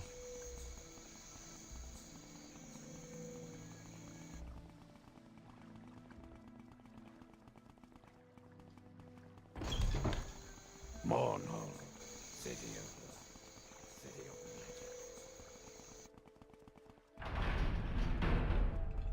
Mournhold, city of light, city of magic. I've heard about the attacks on the city. Good that you reported them to me, though. I've sent some hierarchs to deal with the situation. You can help me in another way. I want you to investigate the disturbance. These attacks are an affront to this city and to the lady. We must learn more about them. I understand a passage has opened up in the plaza that leads to some Dwemer ruins. The memorial statue has been destroyed and the entrance has been discovered in the rubble from which the creatures emerged. Perhaps these are of Dwemer origin. I have been told they look at least partly mechanical. Investigate these ruins, Mortis, and report your findings immediately. Alright, very well. That'll be a quest for the next stream, I suppose. I'm glad that I ended up having a productive campaign, considering how so much of the stream was a debate on capitalism. It was not expected at all. Not surprising, but not expected. Alright, that's it for me. What time is it? What are you doing? Get out of my way. Oh, it's 1 a.m. Okay, that explains it. That's it for me tonight. Thank you, everybody, for joining me. I appreciate it, as always. I will be back streaming tomorrow. Today's Thursday? Yeah, I'll be back streaming tomorrow. I'll probably be playing this again. I'm making good headway. I'm actually enjoying the game, which I never thought I'd say about Morrowind, but hey, it's a lot of fun. Now it is a lot of fun. Although there are a couple games I've been looking at. It's been a while since I just started randomly dipping in and out of Steam. I'm very grateful that they aren't having any crazy sales right now. They're not doing a sale right now, are they? Okay, yeah, I'm grateful they're not doing any kind of... Wait, what? Oh, Steam Tower Defense Fest. Well, that's not anything that's gonna pique my interest, so I'm safe for now. So, with that, with no Steam game to lure me in, I guess I'm gonna finish out Morrowind, and next time Justin's here, we'll play some more of that's the thing, like, I actually like Outward. I wanted to play some more of it, but like, now that we started on a co-op campaign, I guess I can't play it without him. So I have to make sure he's on board with driving all the way out here for that. Good stream, good job. Hey, thanks a lot, Toaster. I appreciate it. And thank you for joining me too, Lulu. I'll be back streaming on this tomorrow, so... and I know, Lulu, you're working an event tomorrow. I'll see you there. I'll definitely be popping in on that. If you want to stream, if you want to come over and stream with me on Saturday, let me know. But tomorrow I'll be back here playing Morrowind, so enjoy the rest of your evening, everyone. Hope to see you tomorrow, but if I don't, then I'll see you when I see you. Take it easy, y'all.